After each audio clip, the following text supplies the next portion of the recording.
It's kind of crazy how different anime feels now, compared to a few years ago.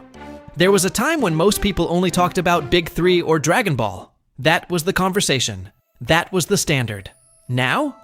You've got everything from intense sports anime like Haikyuu, to the longest isekai titles like Backstabbed in a Backwater Dungeon. My trusted companions tried to kill me. Yep, that's the anime name. And they all have dedicated fan bases. Somewhere in that shift, Jujutsu Kaisen showed up and changed the scale of things. Created by Geiji Akutami, the series didn't just become popular, it exploded at the perfect moment.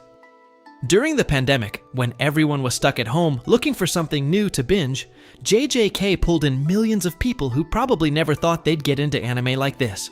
And somehow, it worked on almost everyone. It's the kind of show you can recommend without hesitation. Before we dive into the full recap, we need to talk about the people who make it what it is. Yuji Itadori, a physically gifted, emotionally grounded kid who punches first but always thinks about others. Megumi Fushiguro, quiet, intense, and carrying more weight than he lets on. Nobara Kugisaki, confident, sharp, and completely unapologetic about who she is. And of course, Satoru Gojo, their teacher, the strongest sorcerer alive, and easily one of the most talked about anime characters of this generation. There are a lot more players in this story, and we'll get to them soon. For now, let's start from the beginning. Episode 1 of Season 1, titled Ryomen Sukuna, opens in the most casual yet terrifying way possible. Satoru Gojo, a teacher at Tokyo Jujutsu High, calmly informs Yuji Itadori, our ridiculously likable main character, that he's going to be executed, and not someday. Soon. Naturally, Yuji has no idea what he did to deserve a death sentence. So let's rewind. The story really begins with Megumi Fushiguro, who was sent by Gojo to Yuji's high school to track down a missing cursed object. Megumi searches the campus for a while, and eventually senses traces of that object lingering around Yuji after the two cross paths. That's enough for him to start tailing Yuji, who is sprinting off somewhere like he always does. Meanwhile, Yuji is just living his normal life. He goes to class, shows up for his mandatory club meeting, he's part of the occult club by the way, and then heads out with a bouquet of flowers to visit his hospitalized grandfather. Solid kid behavior. Unfortunately, things take a heartbreaking turn. By the time Yuji reaches the hospital, his grandfather passes away. It even seems like he's trying to say something about Yuji's parents before he dies. But Yuji brushes it off in those final moments. Still, his grandfather leaves him with a piece of advice that sticks. Not long after, Megumi finds Yuji at the hospital and asks about the cursed object. That's when the problem reveals itself. Yuji only has the box it came in. The actual object is with his friends from the occult club, and they're planning to open it. Soon. Which is a disaster waiting to happen. Megumi understandably panics. He and Yuji rush back to the school to stop them. But they're too late. Once the object is unsealed, it turns out to be a grotesque, shriveled finger. And the moment it's exposed, cursed spirits begin flooding the school. Quick pause. In Jujutsu terms, cursed spirits are essentially monsters born from negative human emotions. Most people can't see them. But if someone is near a curse or inside a cursed location, they become visible and extremely dangerous. It sounds complicated at first, but stick with it. It all starts making sense. Back at the school, those cursed spirits begin attacking Yuji's friends. Luckily, Megumi is a trained Jujutsu sorcerer, with shadow techniques that summon divine dog familiars. And Yuji, despite being human, has freakish strength, speed, and the determination of a classic protagonist. Together, they manage to stabilize the situation. Yuji retrieves the finger from his friends and prepares to hand it over to Megumi, thinking that'll finally put an end to this mess. But that hope doesn't last long. A much larger cursed spirit suddenly appears, grabs Megumi, and hurls him aside, leaving him seriously injured and outmatched. Yuji watches this unfold and remembers his grandfather's final words about helping others. Even though he's just a regular human and has no real way to fight a curse, he refuses to stand by while Megumi dies. Here's where things get important. In the world of Jujutsu Kaisen, cursed energy is born from negative emotions. A tiny fraction of people can harness and control that energy. Those are Jujutsu sorcerers. Everyone else unknowingly leaks cursed energy, which can manifest into cursed spirits. To permanently destroy a curse, you have to exercise it using cursed energy. Physical strength alone won't cut it. Without cursed energy, a curse will just regenerate. So Yuji, desperate and thinking on instinct, remembers what Megumi told him earlier, that the finger is saturated with cursed energy. And in a split-second decision that makes absolutely no sense but feels inevitable, Yuji swallows it. Worst snack choice imaginable. Because that finger doesn't belong to just any curse. It belongs to the king of curses himself, Ryomen Sukuna, the most feared sorcerer turned curse in history. By consuming the finger like it was a random fry off the floor, Yuji doesn't just gain cursed energy, he becomes Sukuna's vessel. The next episode picks up with tension already in the air. Megumi Fushiguro is fully prepared to exorcise Yuji Itadori now that he's become the vessel of Ryomen Sukuna. From Megumi's perspective, this isn't personal, it's protocol. Sukuna is the worst possible entity to let roam free, but Yuji insists he's still himself. Sure, he feels different, but he's in control of his body. Right in the middle of all that chaos, Satoru Gojo shows up at the school to check on Megumi. After hearing what happened, Gojo asks Yuji a very specific question. Can he switch places with Sukuna whenever he wants? Yuji confirms that he can. So Gojo asks him to hand control over to Sukuna for 10 seconds. And just like that, we witness one of the cleanest 10-second fights imaginable. Gojo absolutely dominates Sukuna. No strain, no panic. Just effortless control and overwhelming power.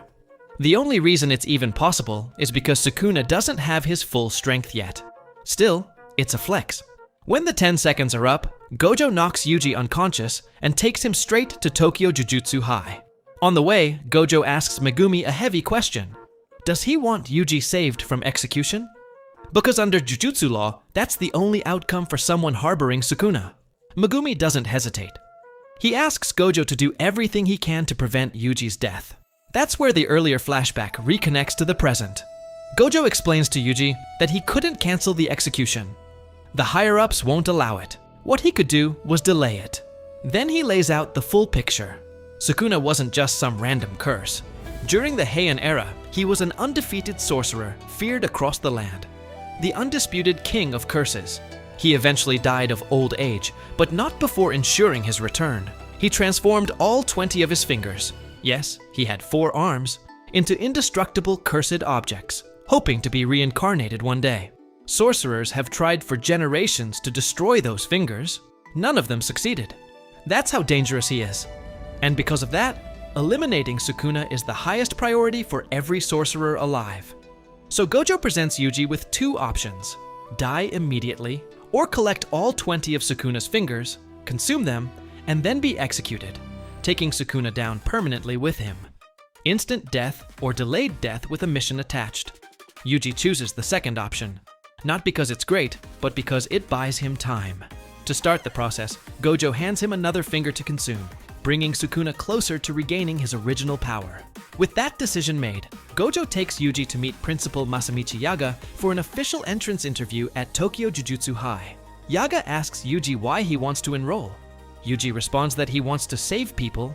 That's what his grandfather told him to do. And if destroying Sukuna saves countless lives, then that's reason enough. Yaga's response? His cursed corpse, a violently animated teddy bear-like creation, punches Yuji for not being honest. Every sorcerer is born with a unique innate technique fueled by cursed energy. Megumi's Ten Shadows technique allows him to summon Shikigami. Yaga's cursed corpse creation lets him animate objects he builds. Yuji, however, doesn't have some grand inherited technique. After getting knocked around a bit, Yuji realizes the deeper truth behind his decision. He admits that containing Sukuna is something only he can do. If he runs from that responsibility and someone dies because of Sukuna, the guilt would destroy him. He's not doing this just because he was told to. He's doing it because he wouldn't be able to live with himself otherwise. That answer satisfies Yaga. Yuji is officially enrolled. The following episode, Girl of Steel, introduces the final member of the first-year trio. Yuji and Megumi head to the train station with Gojo to meet Nobara Kugisaki. When Yuji asks why there are only 3 first years at Tokyo Jujutsu High, Megumi explains the simple truth. Jujutsu sorcerers are rare.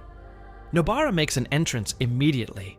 She's bold, confident, and wastes no time asserting herself, literally scaring off a talent scout the moment she arrives in the city. To test her, Gojo brings the students to an abandoned building in Roppongi. Yuji and Nobara are assigned to exercise the curses inside. Since Yuji still doesn't know how to properly use cursed energy, Gojo gives him a cursed tool, a weapon infused with cursed energy. The two step inside while Gojo and Megumi stay outside to observe. Yuji tears through cursed spirits with raw physical dominance. It's impressive and a little unsettling. These creatures are grotesque, yet he adapts almost instantly. Nobara proves she's just as fierce. She takes control the moment she enters, aggressively hunting the curses. At one point, she puts herself in serious danger to protect a child trapped inside, but before things spiral, Yuji literally smashes through a wall to back her up. Raw strength, perfect timing.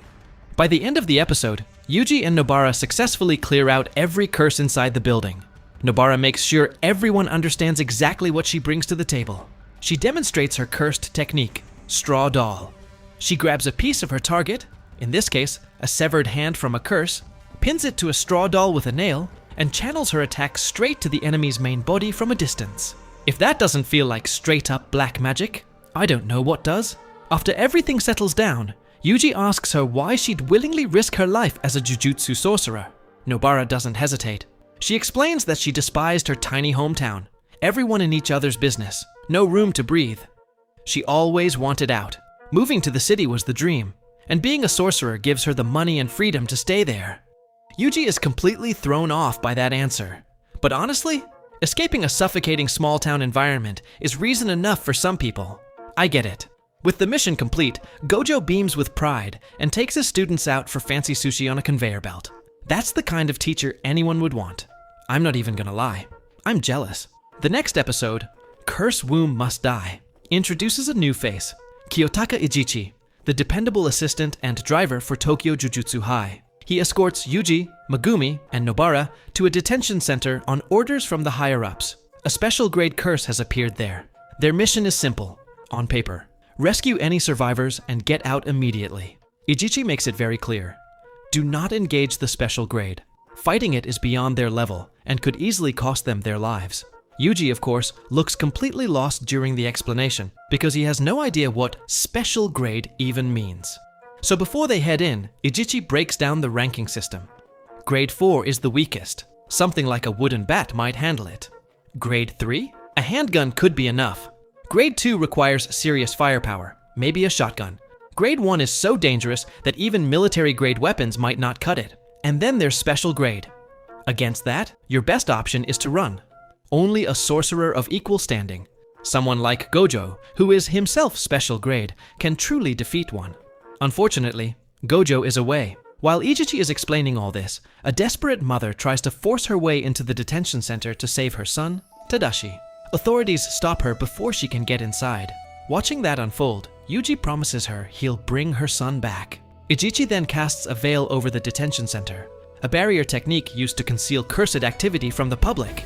And just like that, the mission begins. Inside, the trio searches for survivors, but the scale of the threat becomes obvious almost immediately. There's no one left to save. Yuji eventually finds Tadashi's body and insists on taking it back to his mother. Megumi stops him. There's no time. It would only slow them down. That sparks an argument. Megumi says Tadashi didn't deserve saving anyway. He was a criminal. Yuji pushes back, saying no one deserves to die. Megumi counters. What if someone Yuji saves later goes on to kill someone else? Yuji fires back with a brutal question. Then why did Megumi bother saving him? Before that tension can settle, chaos explodes. A strange curse snatches Nobara away. One of Megumi's divine dogs is destroyed. And then the special grade spirit appears. And in seconds, it severs Yuji's hands. It's horrifying.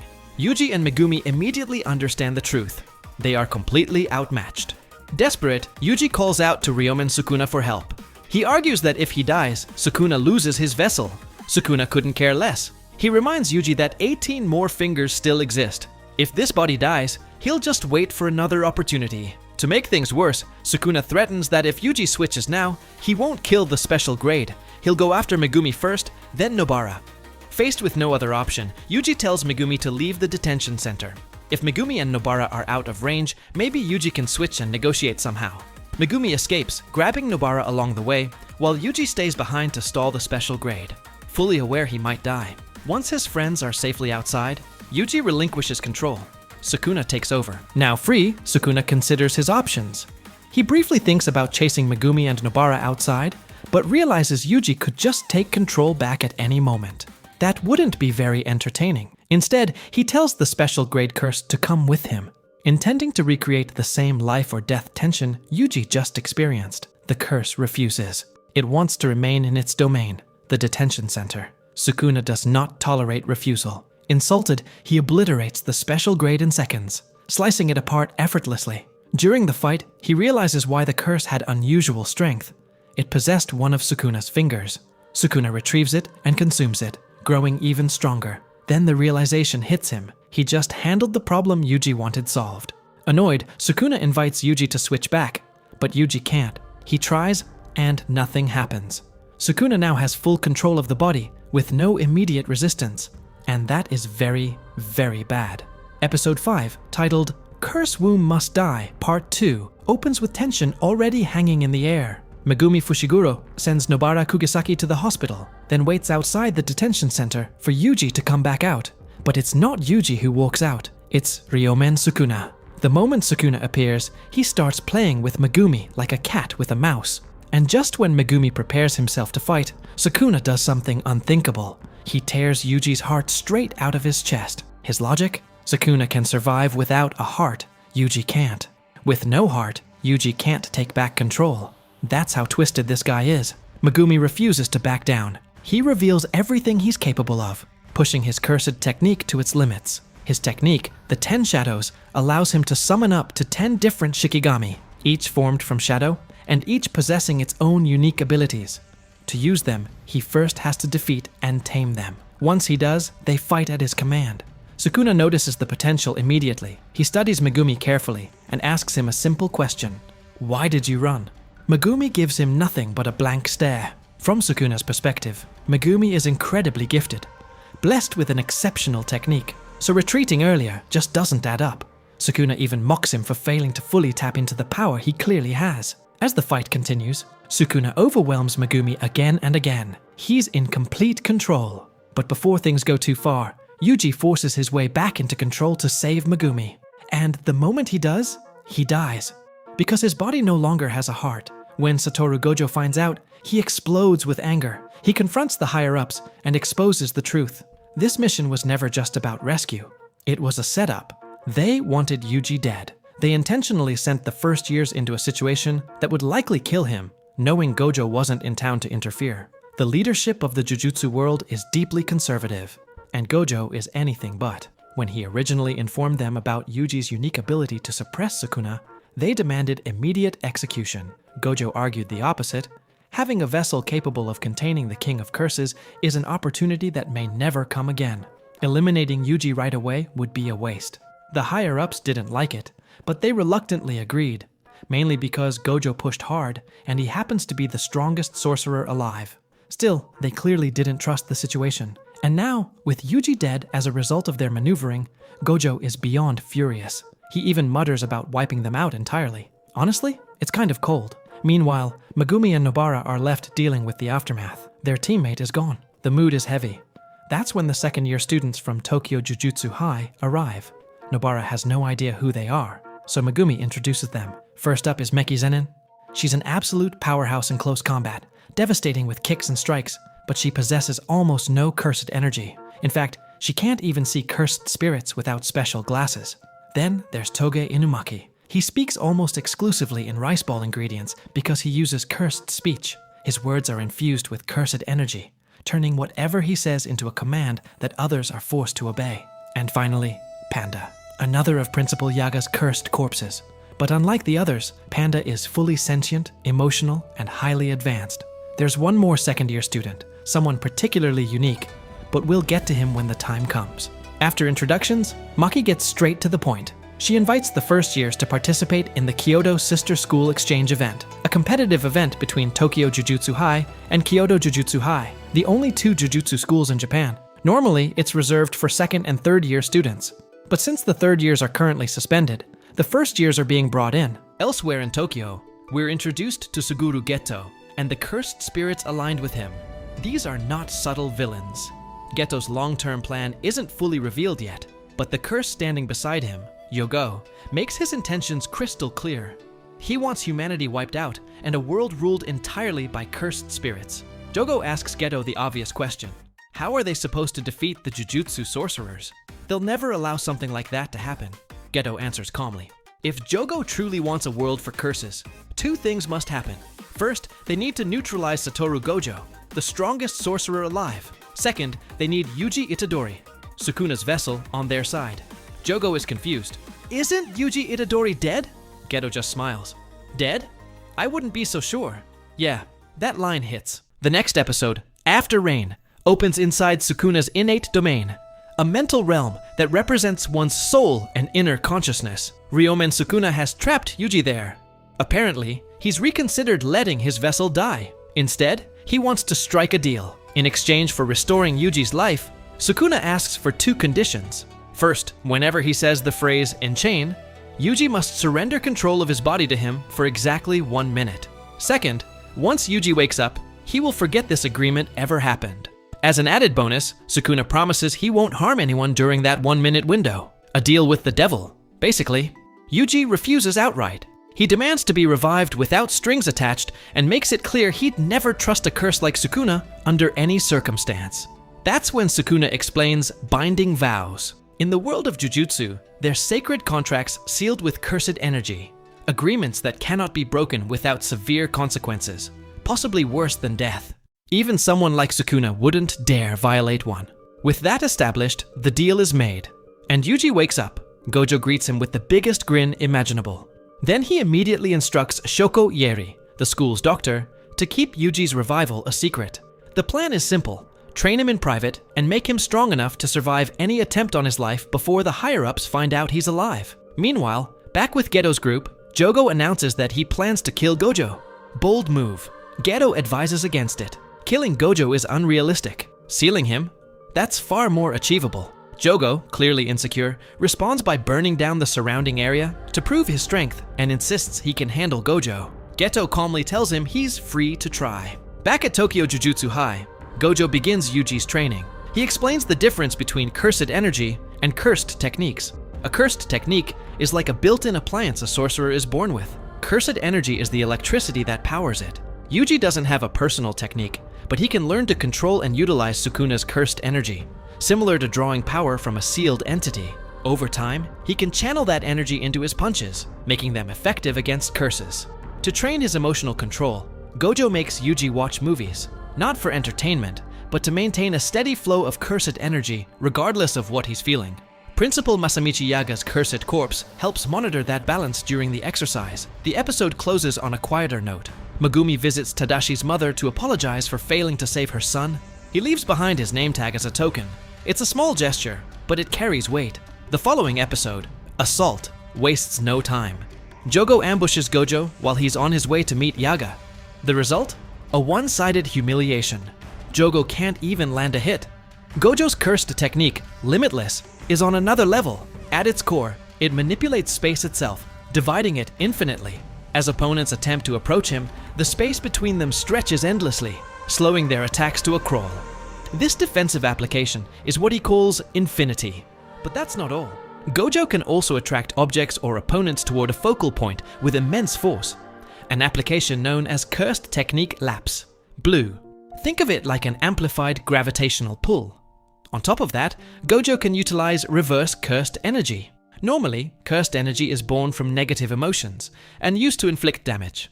Reverse cursed energy is created by inverting that energy, producing positive energy instead. Its primary purpose is healing, either oneself or others. However, it can also fuel the opposite effect of a cursed technique. In simple terms, cursed energy harms. Reverse cursed energy heals. And just as cursed energy powers techniques, reverse cursed energy can activate their inverse. Gojo's technique, Reversal. Red is essentially the inverse of blue. If blue pulls everything inward with overwhelming force, red does the exact opposite. It violently repels. It requires roughly twice the cursed energy to activate compared to blue, but the payoff is worth it. The output is just as amplified. And he doesn't stop there. Gojo can merge blue and red together to create Hollow Purple, his most devastating ability. When attraction and repulsion collide at that level, the result isn't just impact, it's erasure. Space itself gets wiped out along its path. Anything caught in it is simply deleted. At this point, you start wondering, how do you even power scale a character like this? Isn't the whole idea behind power systems to avoid making someone untouchable? What exactly do you do with a guy who can erase space? And as if all that wasn't enough, Gojo also possesses the 6 eyes. These legendary eyes allow him to perceive cursed energy at an absurd level of precision. He can read its flow effortlessly, analyze techniques from extreme distances, and process information with near-perfect clarity. It's almost unfair. He's operating on a completely different tier. Naturally, facing someone like this overwhelms Jogo. In desperation, Jogo activates his domain expansion. But before we even process that, Satoru Gojo casually warps out, grabs Yuji Itadori, and returns inside the domain. All of that in a blink. He wants Yuji to witness this firsthand, to understand what a true domain battle looks like. So, quick lesson. Every being in the world of Jujutsu Kaisen has an innate domain, a mental landscape that represents their mind and soul. We saw this earlier with Sukuna's internal realm. A domain expansion is when that internal world is manifested physically using cursed energy. And yes, it demands an enormous amount of power. If a regular jujutsu fight is like a wrestling match, a domain expansion is the finishing move. It dramatically boosts the user's abilities and often guarantees their attacks will land. Back to the fight. Jogo traps Gojo and Yuji inside his domain, Coffin of the Iron Mountain, intending to finally defeat the strongest sorcerer alive. Gojo calmly explains to Yuji that there are only a few ways to counter a domain, but the most effective method is simple. Expand your own. When 2 domains collide, the more refined one dominates. As he says that, Gojo activates Infinite Void. His domain instantly overwhelms Jogo's. The Iron Mountain collapses, and Jogo becomes the one trapped instead. Infinite Void floods its target with limitless information, paralyzing the mind. Jogo's brain essentially short-circuits under the overload. But Gojo doesn't finish him. He dispels his domain, choosing to interrogate Jogo first. He wants answers. Why would a special grade curse recklessly attack him like that? Before he can extract anything useful, Hanami appears, snatches Jogo, and escapes. The next episode shifts gears. Megumi and Nobara are suddenly confronted by students from Kyoto Jujutsu High. Their principal, Yoshinobu Gakuganji, is visiting for a meeting with Principal Masamichi Yaga, and he brought some of his students along. First up is Aoi Todo, a 3rd year known for being incredibly strong and completely unhinged. Then there's Mai Zenin, Maki's twin sister, who clearly harbors resentment toward her. Todo immediately fixates on Megumi and asks him a bizarre question. What kind of woman is his type? Apparently, this determines whether he finds someone interesting. Megumi hesitates, but answers honestly. Physical appearance doesn't matter much to him. What he values is someone with an unwavering character. The moment Todo hears that, he snaps and starts beating Megumi down. No warning, just chaos. At the same time, Nobara and Mai clash verbally and physically, hurling insults at each other with zero restraint. It's messy. Thankfully, the 2nd years from Tokyo step in before things spiral further. Though honestly, Nobara might have been winning that exchange. Afterward, Nobara asks Maki Zenin something blunt. Why become a jujutsu sorcerer if you can't even see curses without glasses? Maki's answer is simple. She does it to defy her family, and just like that, Nobara becomes her biggest supporter. Meanwhile, Gakuganji is still waiting for Yega when Gojo shows up instead. He informs the Kyoto principal that he was attacked by an unregistered special grade curse the previous day. Things in the jujutsu world are escalating fast. Gojo makes it clear, this is not the time to cling to outdated conservative rules.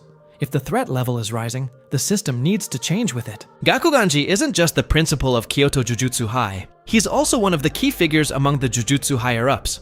And as we already know, Satoru Gojo doesn't exactly respect that leadership, especially after what they orchestrated with Yuji. So when Gojo shows up in Yaga's place, it's not just business. It feels personal. A subtle jab at someone he clearly considers an ideological enemy. And that wraps up that episode. The next one, Small Fry and Reverse Retribution, introduces a new character, Junpei Yoshino. Junpei is constantly harassed by a group of classmates who seem to bully him simply because they can. The repeated humiliation has warped his perspective. He doesn't just dislike people, he's grown deeply cynical about humanity as a whole. One day, Junpei goes to see a movie, hoping for a little escape. Unfortunately, his tormentors show up too, and their obnoxious behavior ruins the experience, until something far worse happens. A strange figure enters the theater and brutally kills them right in front of Junpei. Junpei follows the attacker. That random guy turns out to be Mahito, a curse spirit aligned with Geto's group. Meanwhile, back at Tokyo Jujutsu High, Gojo introduces Yuji to a new instructor before disappearing again. That instructor is Kento Nanami, a composed, reliable sorcerer with a very grounded presence. The kind of person you instinctively trust. Yuji and Nanami are assigned to investigate a gruesome murder at a local theater, the same one Junpei was in. Upon examining the scene, they quickly determine it's the work of a powerful curse. As they search further, they discover two grotesquely deformed figures. At first glance, they assume they're curses, but Nanami notices a wristwatch on one of them. They aren't curses. They're humans who've been twisted beyond recognition. To gather more information, Nanami instructs Yuji to keep an eye on Junpei, since he was present during the incident. Nanami himself tracks Mahito by following traces of cursed energy. Yuji is furious. The idea that a curse could distort human beings like that shakes him deeply. But he's not helpless anymore. He's learned a new technique from Gojo, Divergent Fist. Divergent Fist is unique to Yuji, because his physical strength and speed are already superhuman. When he punches while channeling cursed energy, the energy lags slightly behind. That delay creates a second impact. First comes the raw physical blow, then a moment later, the cursed energy hits. 2 strikes in 1. Meanwhile, Mahito has taken Junpei under his wing. Realizing Junpei can see him, Mahito suspects he might have the potential to become a sorcerer. For now, they're spending time together in the sewers, an unsettling setting for even more unsettling conversations. Mahito explains that curse spirits are born from human negativity. If enough people fear or hate something, that emotion can manifest into a curse. For example, if countless people feared a mythical creature, a curse could form from that fear. But it wouldn't be nearly as powerful as a curse born from widespread fears like natural disasters. The more universal the fear, the stronger the curse. Junpei then asks Mahito what kind of curse he is. Mahito answers simply, the human kind. He claims he was born from humanity's collective hatred and disgust toward itself. It's a chilling thought, because that kind of negativity is everywhere. The following episode, Idol Transfiguration, begins with another memory of Junpei being bullied. The emotional scars run deep. Back in the sewers, Junpei and Mahito discuss philosophy, specifically what the opposite of love is. Junpei argues it's hate, though he acknowledges some people claim it's indifference. Mahito doesn't care much for philosophical debates. Instead, he shows Junpei another transfigured human body and asks if it disturbs him. Junpei says no. If it were someone close to him, like his mother, that would be different. But strangers, humans can be disgusting. Maybe that person deserved it. Mahito dismisses the need for moral reasoning. He says people waste too much time searching for meaning. When you're hungry, you eat. If you want to kill, you kill. Life doesn't come with a grand purpose. You exist, you act as you please, and eventually, you die. That's all. Then he offers Junpei something dangerous. Help in killing anyone he wants. After that conversation, Junpei heads home. Yuji and Nanami spot him and begin tailing him, hoping to determine whether he knows more about the theater incident. Nanami devises a simple test. They'll release a low-level curse near Junpei. If he reacts, it confirms he can see curses. And if he can see them, then he likely witnessed more than he's letting on. Back in the sewers, Kento Nanami arrives, tracking down Mahito with the clear intention of exorcising him. And just like that, things escalate fast. Nanami's cursed technique is called the ratio technique. It allows him to identify a weak point on anything he targets by dividing it into a 7-to-3 ratio. Once he finds that exact spot, he can land a guaranteed critical strike. Precise, efficient, brutal. Mahito, on the other hand, wields Idol Transfiguration, a terrifying ability that lets him reshape the soul of anyone he touches. And since the body follows the shape of the soul, that means he can twist a human being into something unrecognizable with a single touch. Nanami quickly realizes Mahito is connected to Jogo, the special grade curse who attacked Gojo earlier, which means this isn't just any fight. This is another special grade. Nanami is a grade 1 sorcerer. That gap matters. Mahito sends waves of transfigured humans at him, grotesque, distorted victims he keeps as weapons. He typically reshapes random civilians and forces them into service. The only catch? They don't survive long after being altered like that. So now he's curious. What if he transfigures a sorcerer instead? Would they last longer? And Nanami seems like the perfect test subject. Nanami, however, is focused on something far less dramatic. It's 5:30 p.m., and he hates overtime. As far as he's concerned, his shift ends at 6 p.m. No exceptions. Meanwhile, Junpei Yoshino runs into a teacher he despises, standing outside his house and asking why he didn't attend the funeral of the very classmates who bullied him. The teacher assumes they were friends. It's tone deaf, infuriating. Before Junpei can spiral, Yuji Itadori bumps into him. During the interaction, Yuji confirms what they suspected. Junpei can see curses. The next episode opens with Nanami and Mahito still fighting, and then the clock hits 6 p.m. Mahito mocks Nanami, assuming he's reached his limit. Big mistake. Nanami has a binding vow with himself. During normal working hours, he deliberately restricts his cursed energy output to around 80 to 90%. In exchange, once he goes into overtime, his power surges to roughly 110 to 120%, and it's officially overtime. But Nanami isn't naive. He knows he can't defeat Mahito alone, especially when even touching him could mean death. So instead of pushing for victory, he uses that surge of energy to land a powerful blow and create an opening to escape. Elsewhere, Yuji decides to speak with Junpei alone, since he can't get in contact with Nanami at the moment. He asks simple questions, trying to figure out whether Junpei had any involvement in the theater murders. The more they talk, the clearer it becomes. Junpei isn't behind it. They bond over movies. Yuji has been watching plenty of them lately as part of his training with Satoru Gojo. The conversation feels normal, almost peaceful. Junpei's mother interrupts and invites Yuji over for dinner. At their house, the mood is warm. They laugh, they eat. For a moment, Junpei feels like an ordinary kid again, just hanging out with a friend. He asks Yuji about his parents. Yuji explains that he never really knew them. He grew up with his grandfather, and after his passing, he's been living with friends at Tokyo Jujutsu High. Then Junpei asks something heavier. Is Yuji a jujutsu sorcerer? Mahito has already told him about sorcerers. Yuji answers honestly, yes. He briefly wonders if that was the right move, but it's too late to take it back. Junpei asks the question that's been weighing on him. Would Yuji kill someone? Yuji says no. Even if the person were a bad sorcerer, still no. Because once he crosses that line, once killing becomes acceptable, there's no going back. His soul would be stained. After Yuji leaves, Junpei reflects on those words. He realizes he doesn't want to cross that line either. He doesn't want his soul corrupted. But that fragile resolve doesn't last. The episode closes with a devastating image. Junpei's mother lying dead. While Junpei slept, she found a Sukuna finger placed on their dining table, left there by Mahito. The cursed object attracted spirits to the house, and they attacked her. Just like that. After everything, after Junpei had just started opening up to someone, just started believing maybe not all humans were awful, it's ripped away in an instant. Terrible timing. Episode 12, To You Someday, begins with Mahito manipulating Junpei Yoshino at his most vulnerable. Mahito tells him that his mother was likely cursed by someone at school, that a Sukuna finger was deliberately planted in their home to get her killed. That lie is all it takes.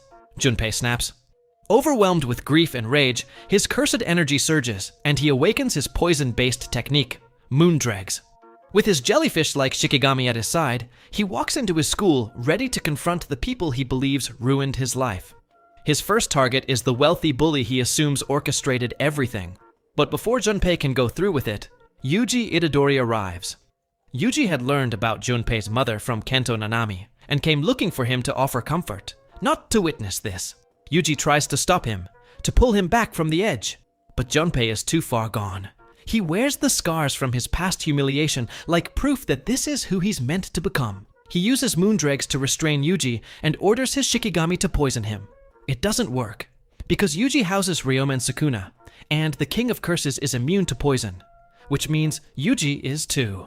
Yuji quickly overwhelms Junpei and corners him, and when Junpei's anger finally cracks, Yuji doesn't attack. He reaches out, still hoping to save him, but Mahito intervenes. In an instant, he reshapes Junpei's soul, turning him into a transfigured human. And in that moment, Junpei understands. He was manipulated, used, betrayed again. Yuji breaks. He begs Sukuna to heal Junpei, offering anything in return. Sukuna laughs. He refuses. Mahito had orchestrated this entire situation to push Yuji into forming a binding vow with Sukuna, hoping to give the King of Curses control. But he overlooked something critical. No one can reverse idol transfiguration. Not even Sukuna. And besides, Sukuna already has his own pact with Yuji. He has no reason to play along. With healing impossible, Yuji does the only thing left. He turns his fury toward Mahito. Nanami had struggled earlier because he couldn't afford to let Mahito touch him. But Yuji is different. When Mahito attempts to alter Yuji's soul, he inadvertently brushes against Sukuna's as well, and Sukuna does not take kindly to that intrusion. The backlash is immediate and brutal. As the fight intensifies, Nanami joins the battle, promising to scold Yuji later for going off on his own. The next episode picks up right there. Mahito realizes something dangerous. Yuji can genuinely hurt him. Not only can he land physical blows, but he can also damage Mahito at a deeper level. To counter this, Mahito unleashes waves of transfigured humans to slow Yuji down. And this is where it gets complicated. Yuji hates the idea of killing humans, even distorted ones. But if he hesitates, Mahito could strike Nanami. After wrestling with the decision, Yuji does what he must. He ends their suffering quickly. He doesn't feel good about it. In fact, it only fuels his anger toward Mahito. As Yuji and Nanami push Mahito into a corner, he resorts to his trump card, Domain Expansion. Mahito activates self-embodiment of perfection, but he deliberately excludes Yuji from the barrier. He refuses to risk touching Sukuna's soul again. Inside the domain, Nanami prepares himself for the worst. He reflects on his life, on how he once walked away from being a sorcerer after graduating from Tokyo Jujutsu High, because he found the job exhausting and thankless. He had dreamed of a simpler existence, working, saving money, retiring somewhere peaceful, eating good bread, reading books, but that path had its own emptiness. Corporate life drained him, long hours, shallow interactions, a job that felt hollow. He questions whether returning to Jujutsu was a mistake. Number. He remembers helping a girl from his favorite bakery with a curse-related issue. That single act of helping someone meant more to him than years in finance ever did. Maybe dying as a sorcerer isn't so bad. At least this work has meaning. Standing inside Mahito's domain, Nanami accepts his fate. And then, Yuji shatters into the domain from the outside. Now, here's something important about domains. You already know they manifest a sorcerer's inner world using immense cursed energy. But what hasn't been mentioned yet is the sure hit effect. Within a domain, the user's technique is guaranteed to land. Satoru Gojo's domain, Expansion, Infinite Void, carries a devastating sure hit effect. Anyone trapped inside has their brain overwhelmed with endless information, unless they're Gojo himself or someone maintaining direct contact with him. In the same way, Mahito's domain, Self-Embodiment of Perfection, guarantees that he can touch the soul of anyone inside it. And since his technique works through contact, that makes Kento Nanami essentially defenseless the moment the domain activates. There's another important detail about domains.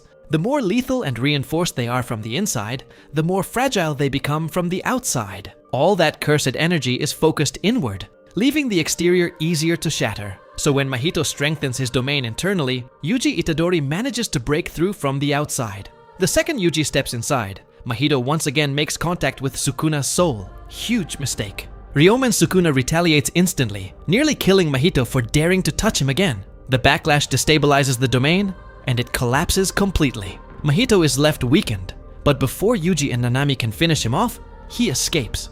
The next episode, Kyoto Sister School Exchange Event, Part 0, shifts the focus. Elsewhere, Suguru Geto and his group of curses regroup, quietly planning their next move while enjoying a rare moment of downtime.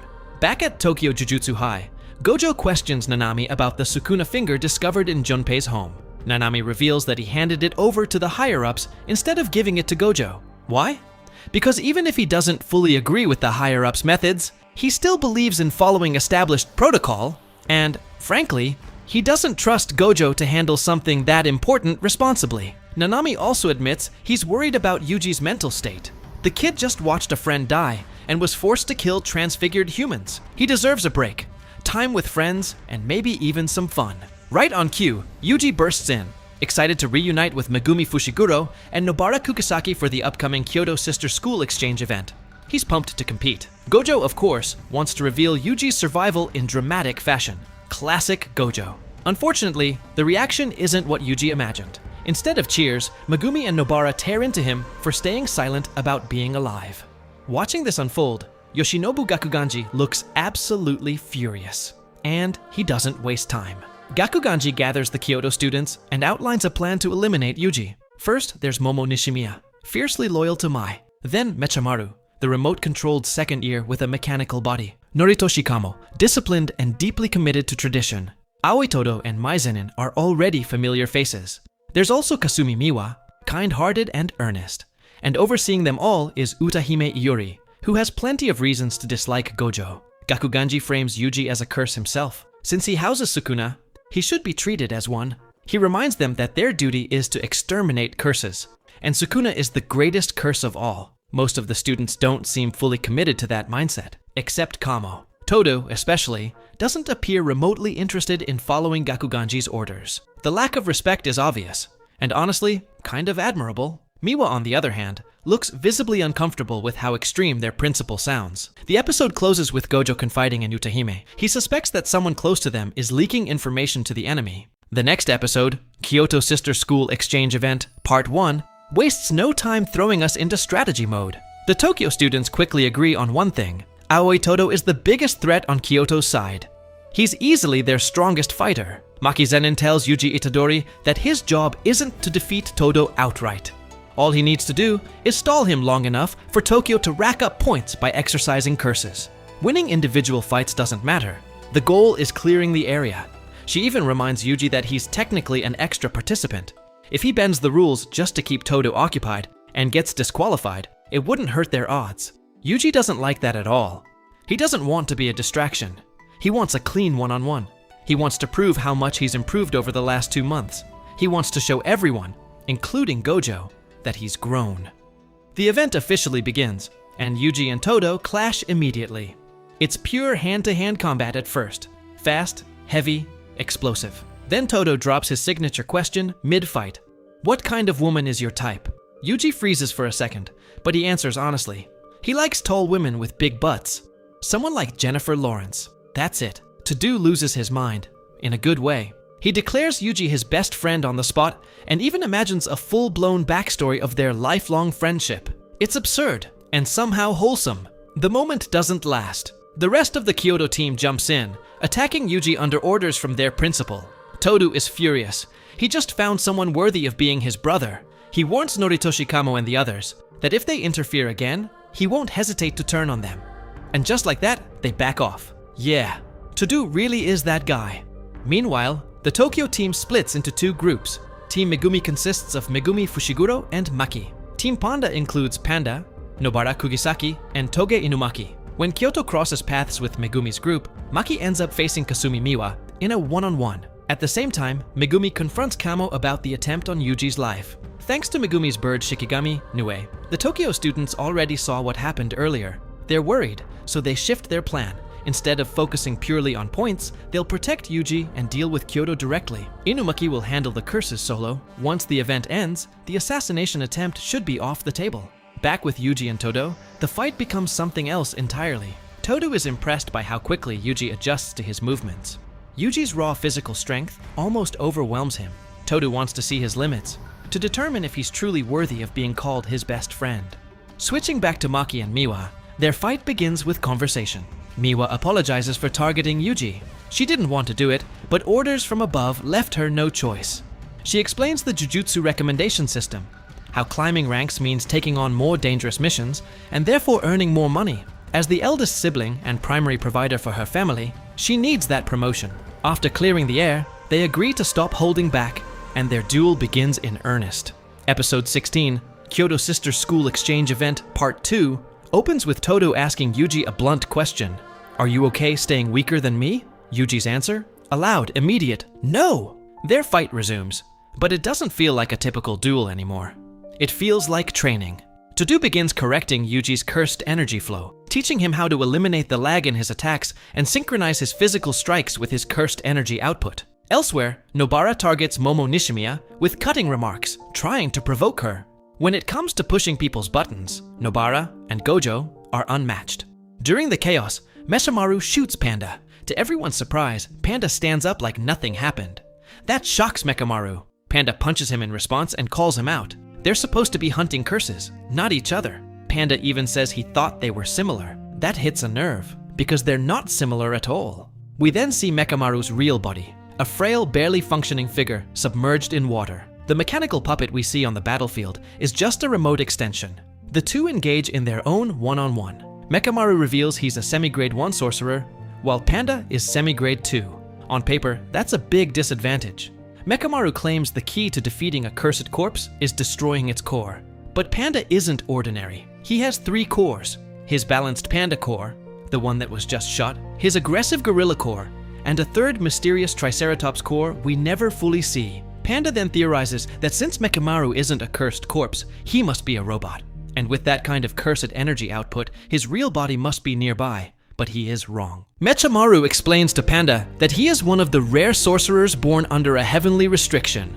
It's essentially a binding vow placed on someone from birth. It can't be undone. In Mechamaru's case, he was granted enormous cursed energy reserves, but at a brutal cost. His physical body is unbelievably fragile. Even moonlight irritates his skin. He doesn't want overwhelming cursed energy. He doesn't even care about being a sorcerer. He just wants a normal life. Frustrated by his fate, and bitter that a literal panda gets to move freely under the sun, Mechamaru unleashes nearly all his stored cursed energy in one devastating blast at Panda. It drops him. But Panda isn't finished. With his primary core disabled, he switches to his Gorilla core, pure close-range power, and starts pummeling Mechamaru. In the end, Panda wins. Still, he doesn't gloat. Instead, he tells Mechamaru that someday he'd like to meet the real him in person, not just the puppet. Maybe they could hang out. That simple gesture earns Mechamaru a rare, genuine smile.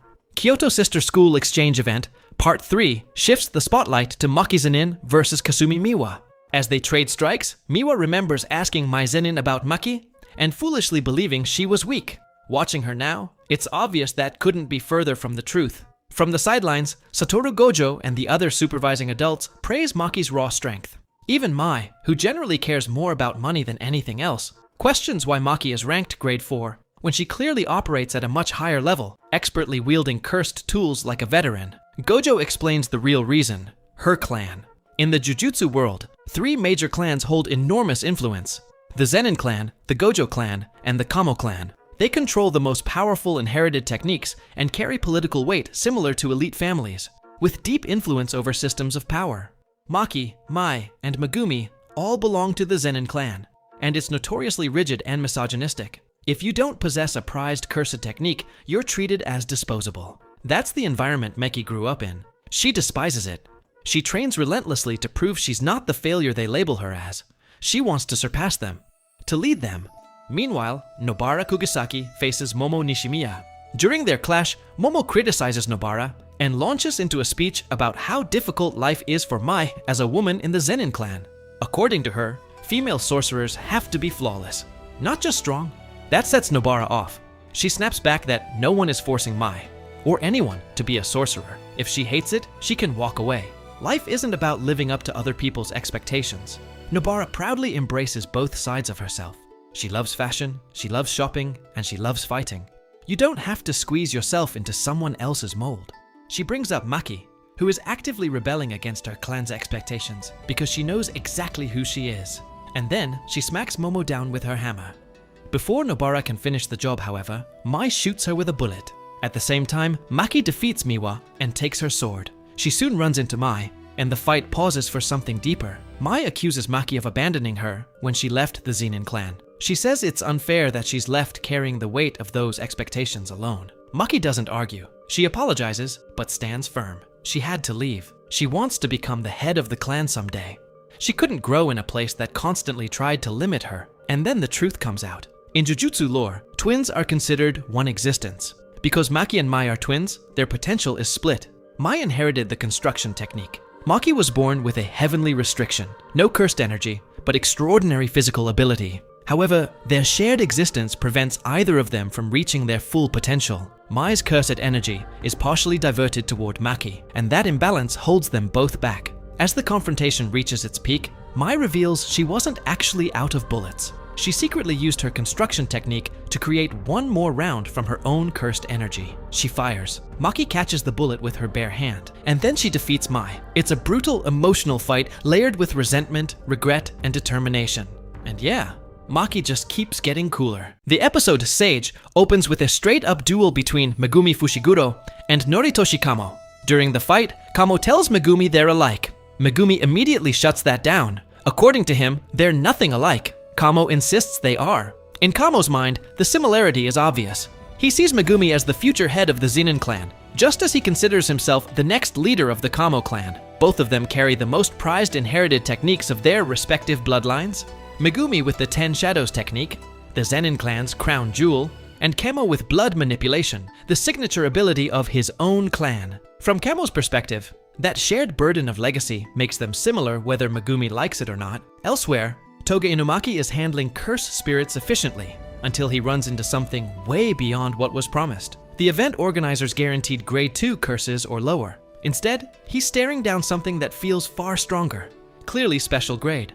He doesn't overthink it. He runs. And honestly, smart move. He crosses paths with Megumi and Kamo, and once they realize what's chasing him, they run too. It's refreshing, honestly. In this world, retreat isn't weakness, it's survival.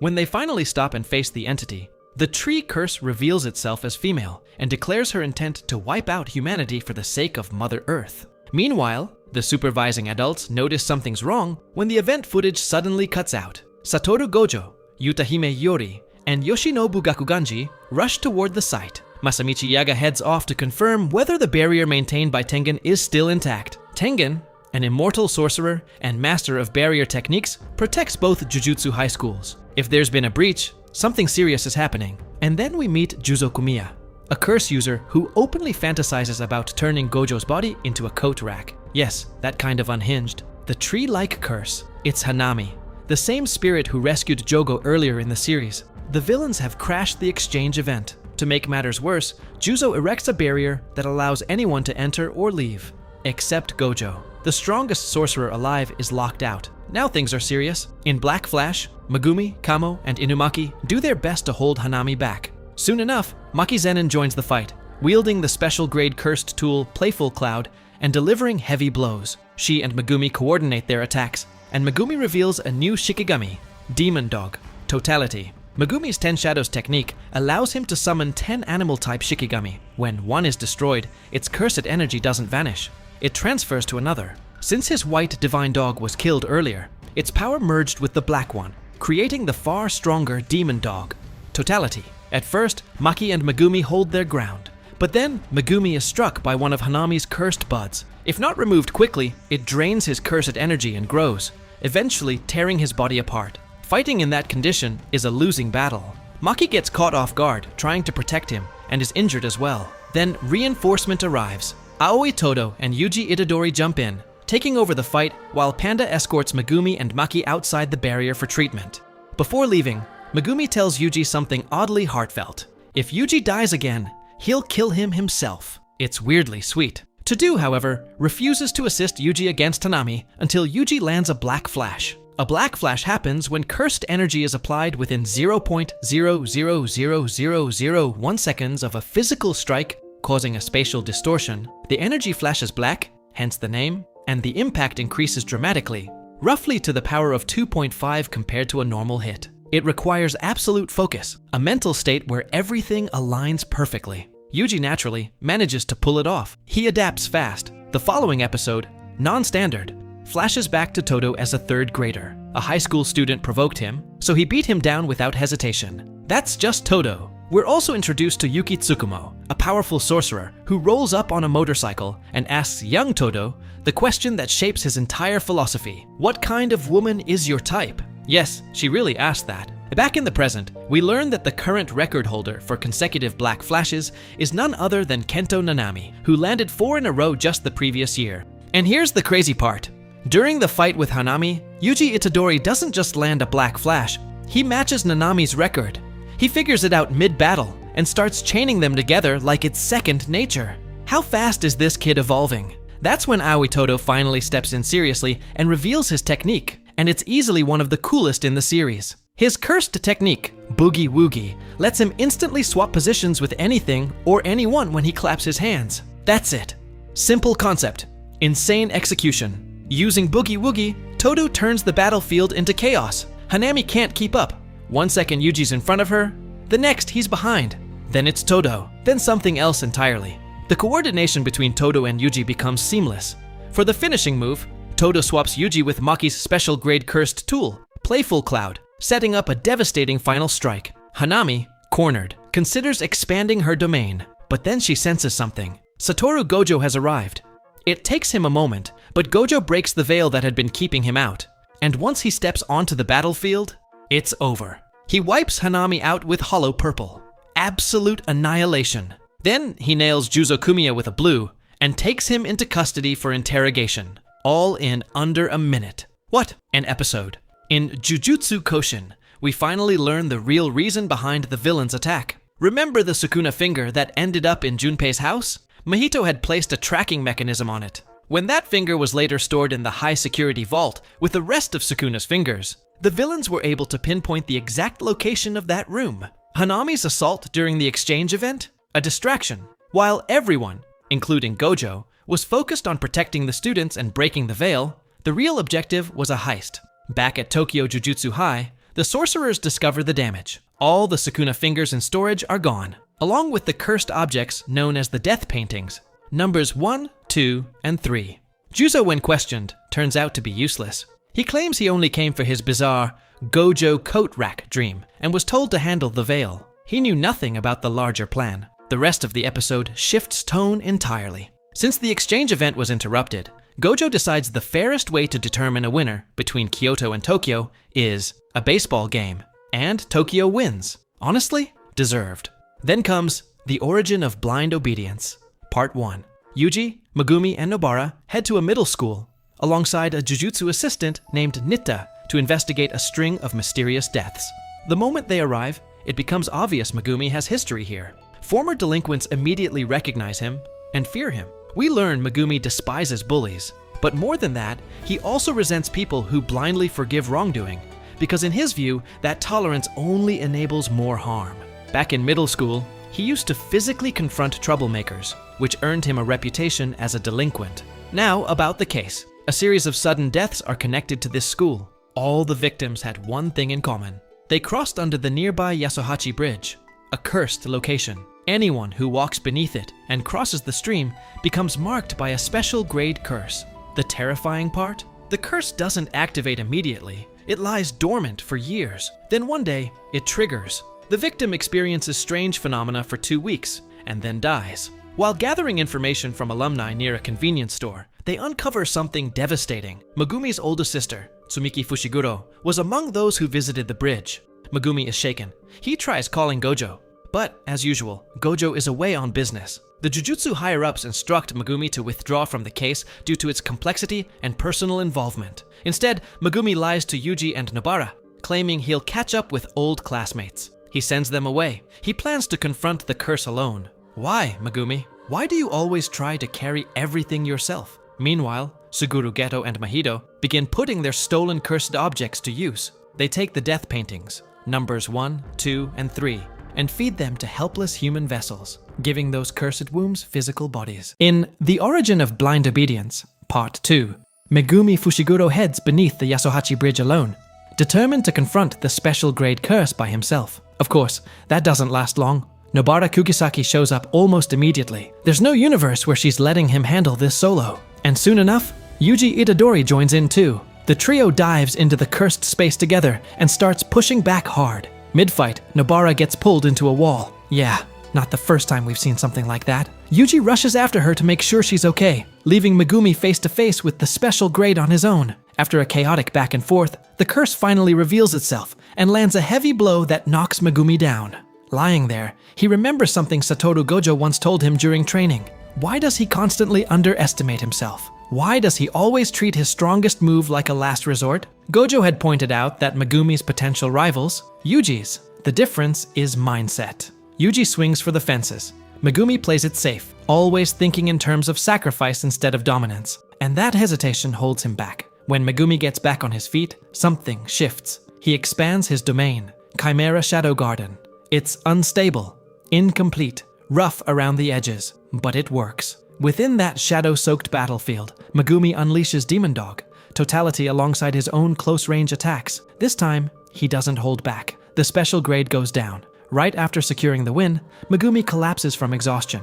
As he fades in and out of consciousness, we get more insight into who he is. He reflects on his sister, Tsumiki Fushiguro, how kind she was, how she forgave people who hurt her, and how that frustrated him.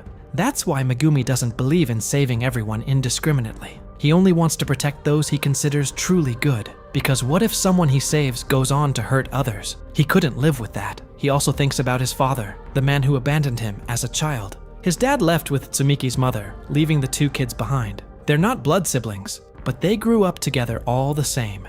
Eventually, Gojo stepped in.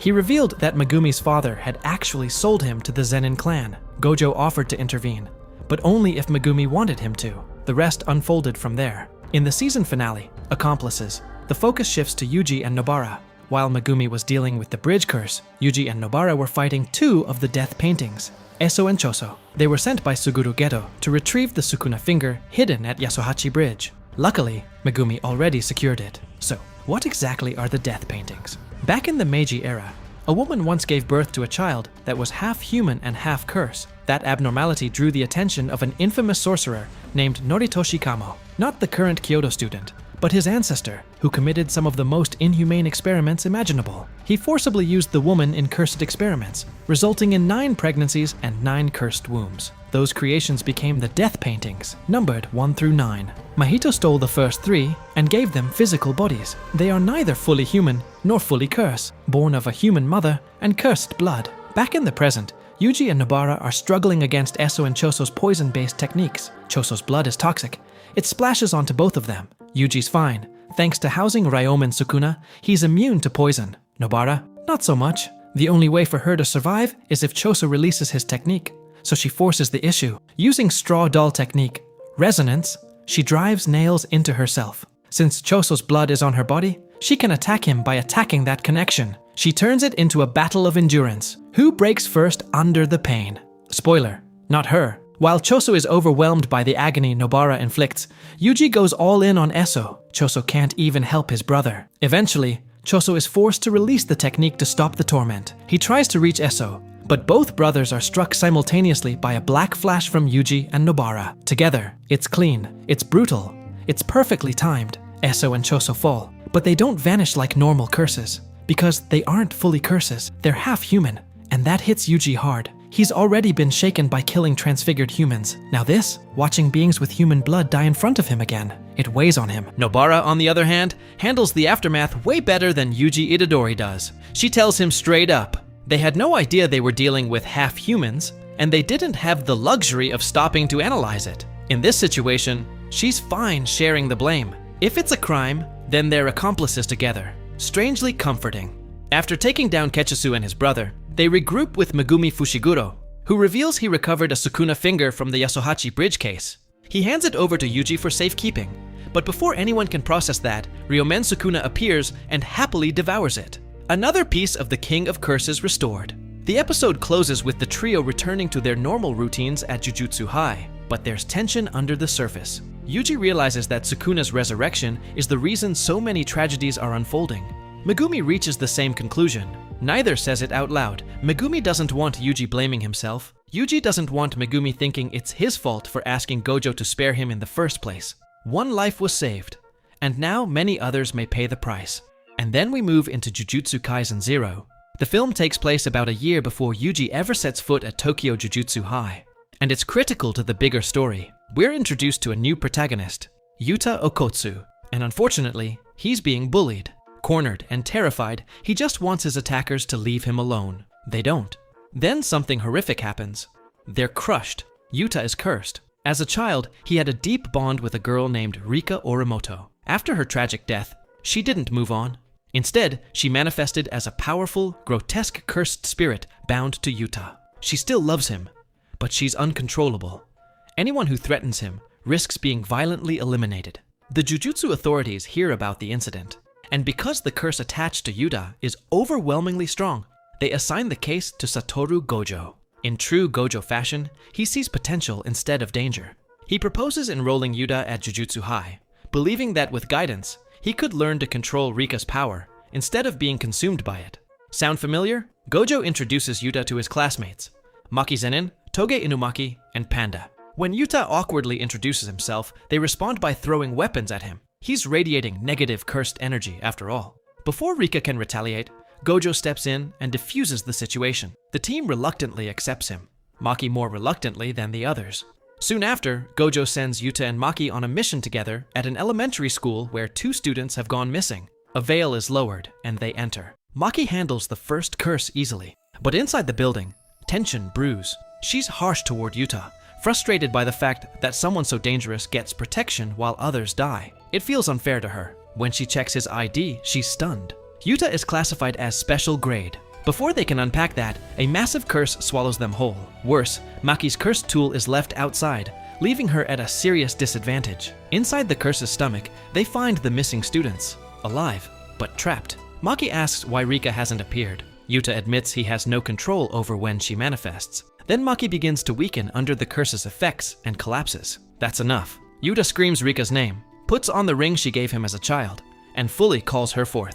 It works. Rika appears, and the situation is resolved. Afterward, Gojo advises Yuta to gradually draw on Rika's power. Instead of relying on her to solve everything, he suggests channeling that energy into a katana. But for that to work, Yuta needs to learn how to use one properly. And who better to train him than Maki? Cue the training montage. Months pass. Bonds slowly form. Yes, there's a certain conversation about preferences that we're tactfully skipping. Eventually, Gojo assigns a new mission. Inumaki is to exercise a grade 2 curse at a construction site, and Yuta is to observe and learn. Kiyotaka Ijichi accompanies them, lowering a veil and briefing them on the situation. Before heading in, Inumaki makes a quick stop at a department store to buy throat medicine, just in case he needs to use his cursed speech. At first, Yuta Okatsu feels uneasy around Toge Inumaki. The guy barely speaks, communicates in rice ball ingredients, and carries himself like a walking mystery.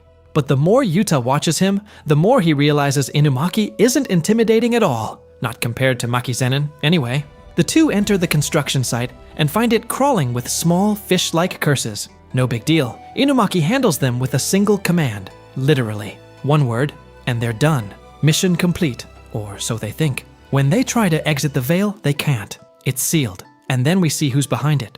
Suguru Geto. He looks a little different here, doesn't he? Something's changed. But we'll get to that. A semi-grade 1 curse appears and attacks. Yuta quickly tosses Inumaki his throat medicine so he can safely use cursed speech at full power. Inumaki commands the spirit to die, and it obeys. Then we shift to Geto's backstory. Once upon a time, he wasn't a villain. He was a Jujutsu sorcerer. More than that, he was Gojo's classmate and best friend. Something happened that twisted his worldview, but we don't fully know what yet. What we do know, he despises non-sorcerers. He believes sorcerers shouldn't have to risk their lives protecting the weak. His dream is to build a world inhabited only by sorcerers. Everyone else, he calls them monkeys. Geto has been preparing for this for years, gathering allies, funding, and curses. His technique, curse manipulation, allows him to absorb and store curses, releasing them whenever he chooses. It makes him one of the most dangerous individuals alive. Back at Tokyo Jujutsu High, Gojo learns that Geto is making moves again. There's sadness in his reaction, but also concern. He informs Masamichi Yaga, who is furious. Geto was once his student. And then Geto makes his entrance, literally flying in on a massive curse, declaring war. He announces that on December 24th, before midnight, he'll release 2,000 curses across Kyoto and Shinjuku. Then he leaves. Gojo isn't just angry, he's worried. Geto wouldn't start something this big unless he believed he could win. But the parade of curses is only a distraction. Geto's real goal? Corner Yuta and take Rika Orimoto, the so-called Queen of Curses, for himself. December 24th arrives. Sorcerers gather to face the chaos, but Geto isn't there. Instead, Gojo is ambushed by a foreign sorcerer named Miguel, sent to stall him. Meanwhile, back at Jujutsu High, Yuta and Maki share a quiet moment, until Geto appears.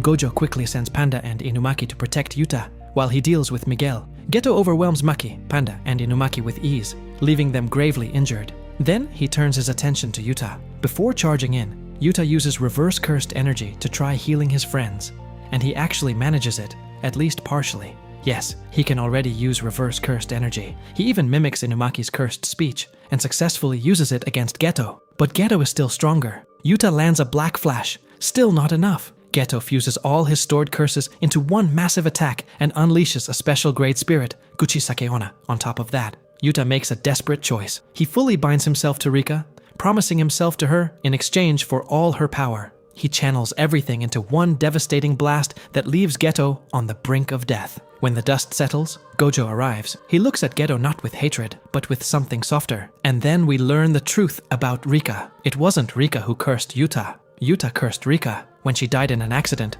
Yuta, born from a powerful sorcerer bloodline and distantly related to Gojo, refused to let her go. His grief and love twisted into a curse, binding her soul to him. The Queen of Curses was born from his inability to accept loss. And that's where the story of Jujutsu Kaisen 0 comes to a close. But don't worry, Season 2 is coming. Season 2 opens with Hidden Inventory, Part 1, and we're thrown back in time, long before Yuji ever stepped into Jujutsu High. This is teenage Satoru Gojo, second-year student, already absurdly strong.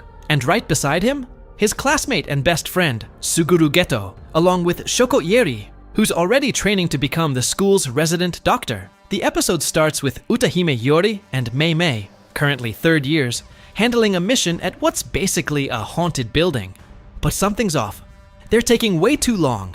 Communication cuts out completely. So Masamichi Yaga, still just Teacher Yaga in this era, sends in backup, Gojo, Geto, and Shoko. The trio arrives, and as expected, they clean house. Gojo and Utahime argue like usual. Geto and Gojo flex their overwhelming strength without even trying.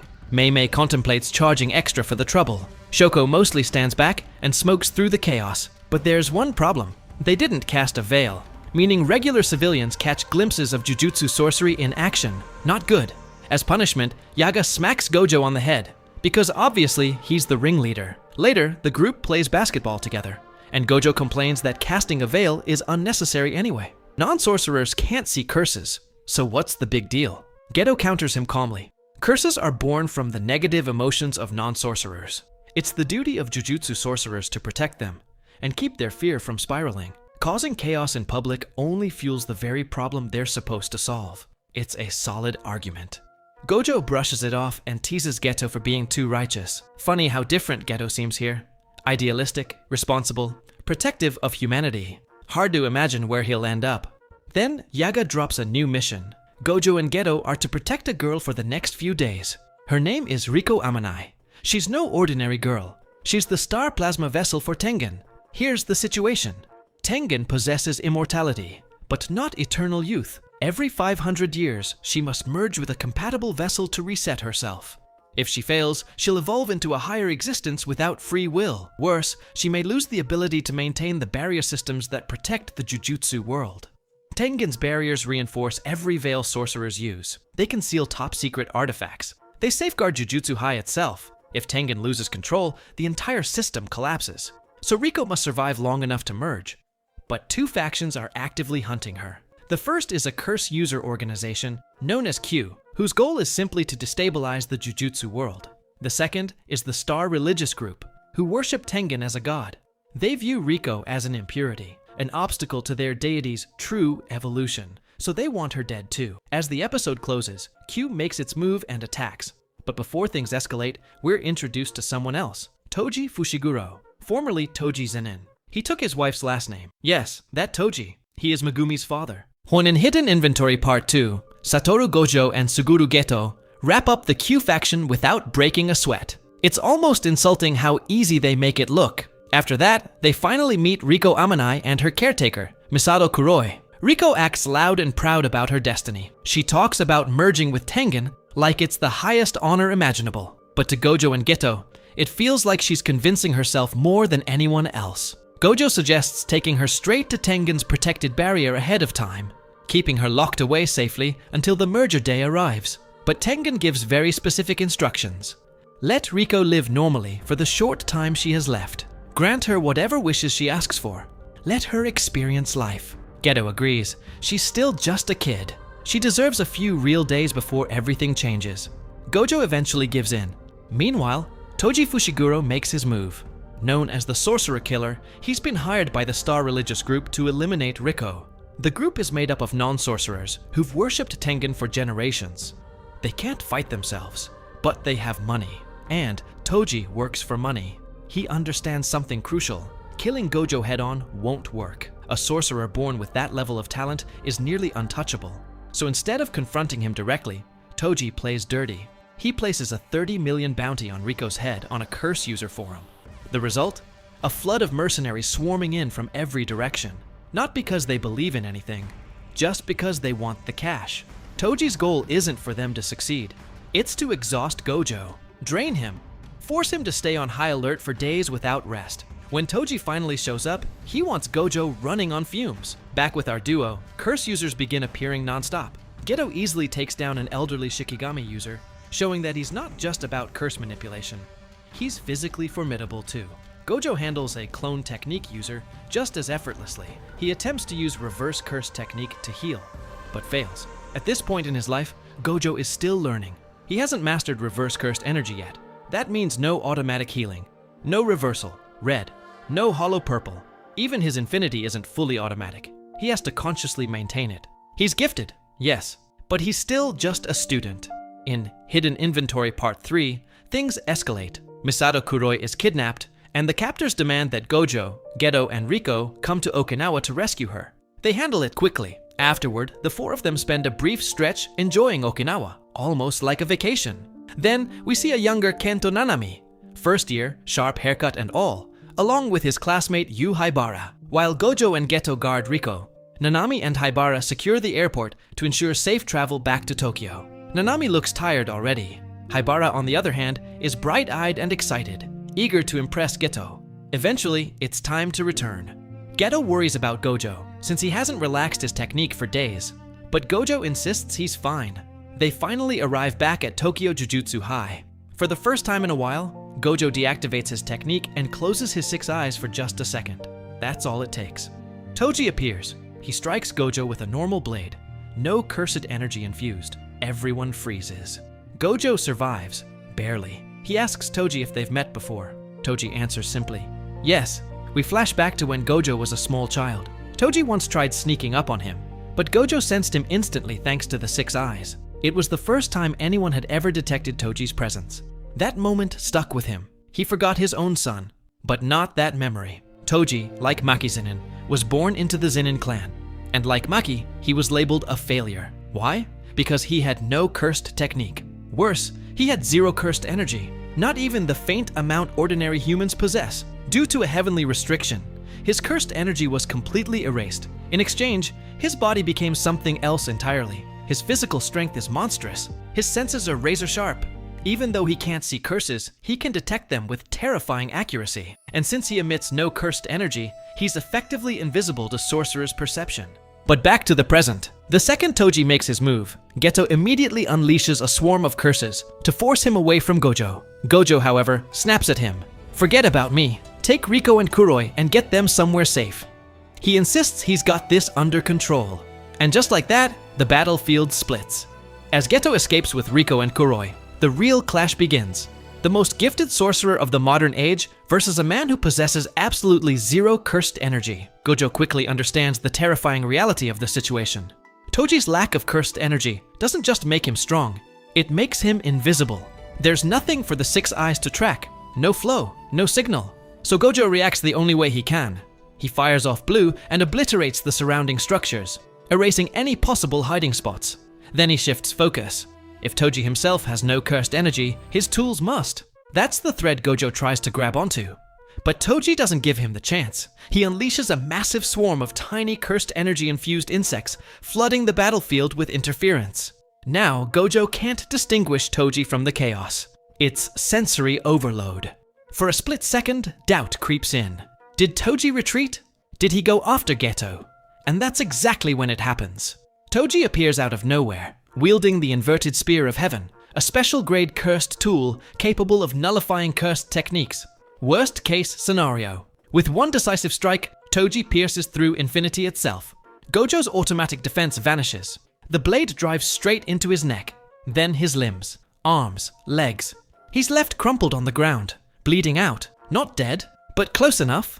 Meanwhile, Geto and Riko reach the merging site. Before proceeding, Geto asks her a question no one else bothered to ask. Do you actually want this? The answer breaks her. Riko bursts into tears. She doesn't want to merge. She doesn't want to disappear. She wants to live. She still has so much left she wants to experience. Geto smiles softly, then don't. He tells her that neither he nor Gojo will force her into anything. They'll stand by whatever choice she makes. They'll protect her future, whatever that looks like. And right before he can finish that promise, a gunshot. Toji puts a bullet through Riko Amanai's head. Just like that. No ceremony, no hesitation. Hidden Inventory Part 4 opens with Geto frozen in disbelief. So Gojo lost. And now Riko is gone. Rage takes over. Geto attacks Toji with everything in his arsenal. Curse after curse floods the area. He even attempts to absorb the small curse Toji uses to store his weapons. It doesn't matter. Toji toys with him. Effortlessly, calmly, methodically. Geto loses. Toji spares him. Not out of mercy, but practicality. He doesn't know what would happen to all of Geto's stored curses if he dies.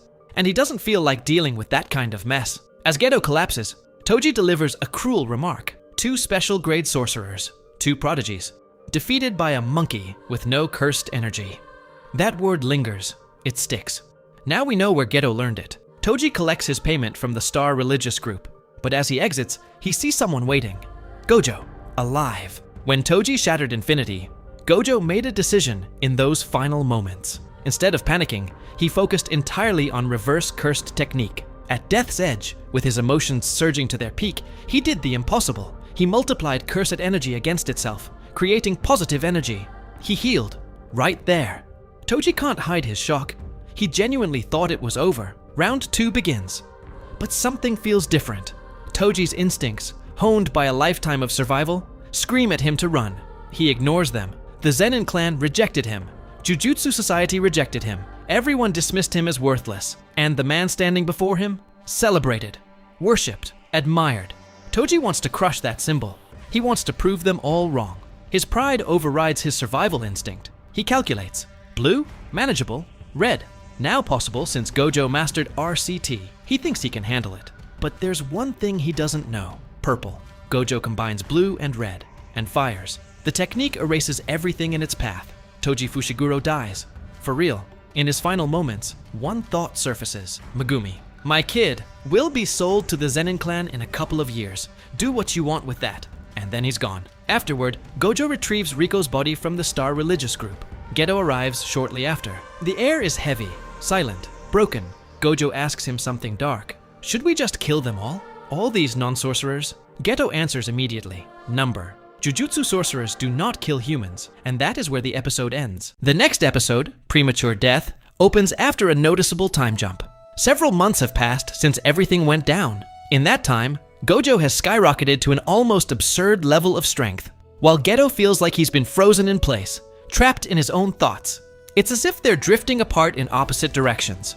Gojo has mastered keeping his infinity active at all times, and he's even learned to constantly run reverse curse technique through his brain to prevent fatigue. He's evolving at an unbelievable pace. Meanwhile, Geto can barely recognize the man staring back at him in the mirror. He keeps thinking about what it feels like to swallow curses, how they taste like filthy rags soaked in vomit and sewage. And he does it all because he's a sorcerer. Curses are born from human negativity, and Geto carries all of that inside himself. He protects people by consuming their ugliness. But lately, a thought won't leave him alone. Do they even deserve saving? One day, while sitting outside, Geto runs into Nanami and Haibara. Haibara is excited about a solo mission he's been assigned. He's practically glowing at the idea of impressing Geto. He even asks if he should bring back a souvenir. Geto casually replies that Gojo would probably prefer something sweet. And honestly, that small exchange just makes the whole thing hurt more. Then, Yuki Tsukumo shows up. Yes, that Yuki. She hits Geto with her usual question. What kind of women are you into? Geto ignores it, and instead asks who she is. Yuki introduces herself as a special grade sorcerer, researching ways to eliminate curses entirely. According to her, there are 2 possible solutions. Either teach every human to properly control cursed energy, or erase cursed energy from existence altogether. Geto quietly suggests a third option: kill all non-sorcerers. Yuki laughs and tells him she's not insane enough to go that far. Yet, time moves forward again. And then comes devastating news. Haibara is dead. He died on a mission. Nanami is furious. Why are sorcerers constantly understaffed? Why are they sent on assignments beyond their ability? If Gojo is practically invincible now, why not just send him everywhere? Geto is furious too, but his anger simmers deeper, more dangerously. Gojo starts handling most missions alone because he's simply too strong. Shoko rarely takes combat assignments. Geto is left alone with his own thoughts more and more. Then comes the breaking point. On a mission, Geto encounters a village abusing 2 young sorcerer girls, treating them like cursed freaks. That's when something inside him finally snaps. He slaughters the entire village, 113 people, burning it to the ground. After that, he kills his own parents. And in his heart, he makes a decision. He will eradicate every non-sorcerer, not out of hatred for sorcerers, but because he loves them too much to watch them suffer for a world that fears and exploits them. It reframes everything. Even when he later attacked Yuta, Maki, Panda, and Inumaki, he held back. He came with deadly intent, but love restrained him. That contradiction is heartbreaking. When Yaga and Gojo learn what happened, they're shaken. Jujutsu law sentences Geto to death. Gojo goes after him, but when the moment comes, he can't pull the trigger. He screams at Geto, calling his plan insane. Geto calmly responds that if he were as strong as Gojo, maybe his dream wouldn't seem so impossible. And just like that, their paths fully split. Afterward, we see young Megumi approached by Gojo. Gojo tries to talk about his father, but Megumi cuts him off. He says he doesn't even remember the man's face anymore. It doesn't matter. And with that, the story returns to the present. What an episode. The next episode, It's Like That, shifts tone a bit. Yuji goes to see a movie. Nobara goes shopping. There's even a small moment where one of Yuji's old classmates, who secretly likes him, shows up. It's light, almost refreshing. But business resumes quickly. Meimei and Todo, both first-grade sorcerers, recommend Yuji, Megumi, Nobara, Maki, and Panda for promotion to grade 1. The final step, each of them must complete a mission under the supervision of an established first-grade sorcerer. It's essentially their final exam. They've grown fast, maybe too fast. Meanwhile, the suspicion about a mole within Jujutsu High resurfaces. The same conversation Gojo and Yutahime hinted at earlier. This time, Mechamaru looks suspicious. His puppet manipulation technique would make spying incredibly easy. Yutahime and the others investigate, and they're right. Cut to Geto and Mahito meeting Mechamaru, whose real name is Kokichi Muta. Apparently, Mechamaru made a binding vow with them. In exchange for critical information, Mahito will heal his severely damaged body. Mahito hesitates. Why honor the deal? They're villains. Why not just kill him? Geto reminds him, breaking a binding vow carries catastrophic consequences. They'll uphold their end first. The next episode, Evening Festival, opens with Kokichi facing Mahito in a full-on duel, while Geto calmly observes from a distance. Remember, Kokichi was born under a heavenly restriction. His body was painfully fragile, but in exchange, he was blessed with overwhelming cursed energy and an absurdly wide technique range. He could control his puppets from anywhere in Japan. But now, he can't even send one puppet out to warn Gojo about what's coming. Why? Because Geto has cast a veil, sealing everything in, and Mahito is here to finish him. Kokichi has spent years stockpiling cursed energy, 17 years worth to be exact, and tonight, he's burning through it. He has to survive. He finally has a normal body. For the first time, life feels worth living, and more than anything, he needs to tell Gojo about Shibuya. If he dies here, that warning dies with him. He fires a blast equal to 1 year of stored cursed energy. It hits, but it doesn't reach Mahito's soul. So he escalates. A 2-year capsule shot lands and finally does some real damage. Then comes a 5-year blast that nearly wipes Mahito out. Cornered, Mahito expands his domain. Self-embodiment of perfection. But Kokichi counters with a simple domain. Class is back in session. A simple domain is essentially a survival tool. An anti-domain technique that grants temporary immunity inside someone else's domain. It's a closely guarded secret among weaker clans. The strong don't like sharing power, and the weak need whatever edge they can get. Kokichi activates it and pretends to be destroyed. Mahito can't see him inside that massive mechanical body anyway.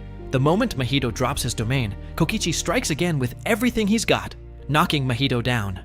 Thinking he's finished the job, Kokichi turns his focus to Geto. Big mistake. Mahito wasn't done. He rises, still locked in, and strikes back. That's the end for Kokichi. In his final moments, he thinks about Miwa, the time he never got to spend with her. And just like that, the curtain rises on the real show. On Halloween night, the villains launch their long-prepared plan, sealing Gojo Satoru. That's the objective. Veils drop across Shibuya. The stage is set. At the same time, the first-grade evaluation missions are underway. Nanami is assigned to Megumi and Kusakabe. Yuji teams up with Meimei and Ui Iwai. Maki and Nobara are paired with Naobito Zenin, the head of the Zenin clan. Panda is with Atsuya Kusakabe, Tokyo Jujutsu High's second-year instructor. Then comes Shibuya Incident. The Day of Reckoning. A massive veil traps civilians inside Shibuya. As reports come in, there's a disturbing detail. The civilians are demanding Gojo enter the veil. It screams trap, but it's Gojo. The higher-ups decide he goes in alone.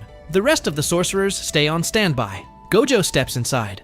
Meanwhile, Yuji's team receives new orders. Another veil has been detected near a subway station. Mei, Yuji, and Ui head there immediately. Mei handles the transfigured humans, swarming the area with brutal efficiency. Yuji runs into a grasshopper curse named Kogai. During their fight, Yuji asks if Mahito is nearby. Yeah, Kogai replies. Lowest floor. That's all Yuji needs to hear. Fueled by rage, thinking about everything Mahito's done, Yuji crushes Kogai faster than ever. Afterward, he discovers a strange screw-like device and hands it to Mei. They deduce these devices are maintaining the complex veil system. And Mei? She gives Yuji credit. She says she's never seen someone without a cursed technique grow this fast, except maybe Kusakabe. Back in Shibuya, the true depth of Geto's strategy becomes clear. Gojo's power is unmatched, so instead of challenging it head-on, they restrict it. They've packed the battlefield with civilians. Gojo can't unleash red or purple without massacring innocent people. Even blue has to be used carefully. And domain expansion. Out of the question. Too many lives at risk. They forced the strongest sorcerer alive to fight with both hands tied behind his back. The episode Shibuya Incident Gate Open opens with every single one of Gojo's students calling him the strongest. And from this point on, they're not exaggerating. Back in the chaos of Shibuya, Jogo, Hanami, and Choso launch a coordinated assault on Gojo. Even surrounded and restricted, Gojo doesn't hesitate. He's certain he can handle all three. Jogo and Hanami activate domain amplification, which is basically a technique that wraps around the body and cancels out an opponent's cursed technique. In this case, it neutralizes Gojo's infinity. But there's a catch. While using it, they can't activate their own innate techniques. Gojo responds by simply turning his technique off and throwing hands. No infinity, no tricks. Just raw physical combat enhanced with cursed energy. Jogo is stunned. How is this man dominating them without even using his full abilities? Hanami drops her amplification to counterattack with her tree-based technique. But that's exactly what Gojo wanted. The moment she switches back, he reactivates his technique and wipes her out. The visuals are insane. Gojo looks unhinged in the best possible way. Jogo ends up retreating, while Gojo chases him like something straight out of a nightmare. Meanwhile, Yuji finally reaches the lowest level of the subway station looking for Mahito. But Mahito's already gone. And not alone. He's hijacked a train packed with transfigured humans, and it's heading straight for Shibuya. When it arrives, chaos erupts. Unlike cursed spirits, transfigured humans are visible to everyone, so the panic spreads instantly. Gojo takes in the devastation around him. People are dying. He knows he can't save everyone, but part of him still wants to try. So he does something unthinkable. He activates Infinite Void for just 0.2 seconds. In that microscopic window, he eliminates every transfigured human in 299 seconds of combat time, hoping the civilians caught in his domain can recover with a few months of therapy. It's absurd. It's brutal. And it's Gojo. But that exhaustion? That's exactly what Geto, or rather, Kenjaku, was counting on. The goal was never to kill Gojo. It was to seal him. The requirement is simple, but terrifying. Make Gojo remain within 4 meters of the prison realm for 1 minute. Now that he's drained and distracted, the opportunity is perfect. Geto reveals the prison realm and positions it carefully. Gojo senses something's off. Then he hears Geto's voice. His thoughts spiral. Is it an illusion? A fake? No. It feels real, but that's impossible. Gojo killed Geto himself after Yuta defeated him the year before. Yet, there he stands. Gojo smiles faintly, memories flooding back. Laughter, rivalry, friendship. Just for a moment, he lets himself believe. And that hesitation is enough. The prison realm activates. As Gojo realizes he's been trapped, he stares at the man wearing Geto's face and demands he reveal who he truly is. His 6 eyes insist this is Geto, but his heart knows better. The truth surfaces. The man is Kenjaku, a curse user whose technique allows him to transplant his brain into other bodies, inheriting both their techniques and memories. He took Geto's corpse after Gojo killed him. If Gojo had allowed Shoko to dispose of the body properly, this never would have happened. Gojo reminds him that this body was already defeated once before, by Yuta Okatsu. Kenjaku shrugs it off, claiming Yuta doesn't concern him. The next episode, Pandemonium, picks up immediately. Gojo tells Kenjaku he's tired of looking at him and to shut the prison realm already. Kenjaku agrees. Leaving it open too long would be risky. But before it closes, Gojo speaks directly to Geto's body. How long are you going to let him use you like that, Suguru? For a split second, Geto's body moves. Its own hands wrap around its neck, trying to strangle Kenjaku from within. Even after death, some part of Geto is still fighting. Elsewhere, Yuji regains consciousness after being knocked out by Infinite Void. Kenjaku shows him Gojo's sealed state. Yuji can't process what he's seeing. If the soul precedes the body, how is Geto's body resisting? The answer lies in their techniques. Yuji's understanding treats the soul as primary. Kenjaku's technique treats body and soul as one and the same. That's why he inherits memories along with the body, because in his worldview, they're inseparable. At the same time, a pre-programmed Mechamaru unit activates Kokichi's final failsafe. Since he anticipated disaster, he left behind instructions. The robot finds Yuji and tells him the truth. Gojo has been sealed, and now everything depends on what they do next. Mechamaru's final message is simple but chilling. If Gojo isn't rescued immediately, the world without him won't just be dangerous, it'll be catastrophic. We cut to Ijichi, still handling communications outside the veil since the barriers are scrambling all phone signals.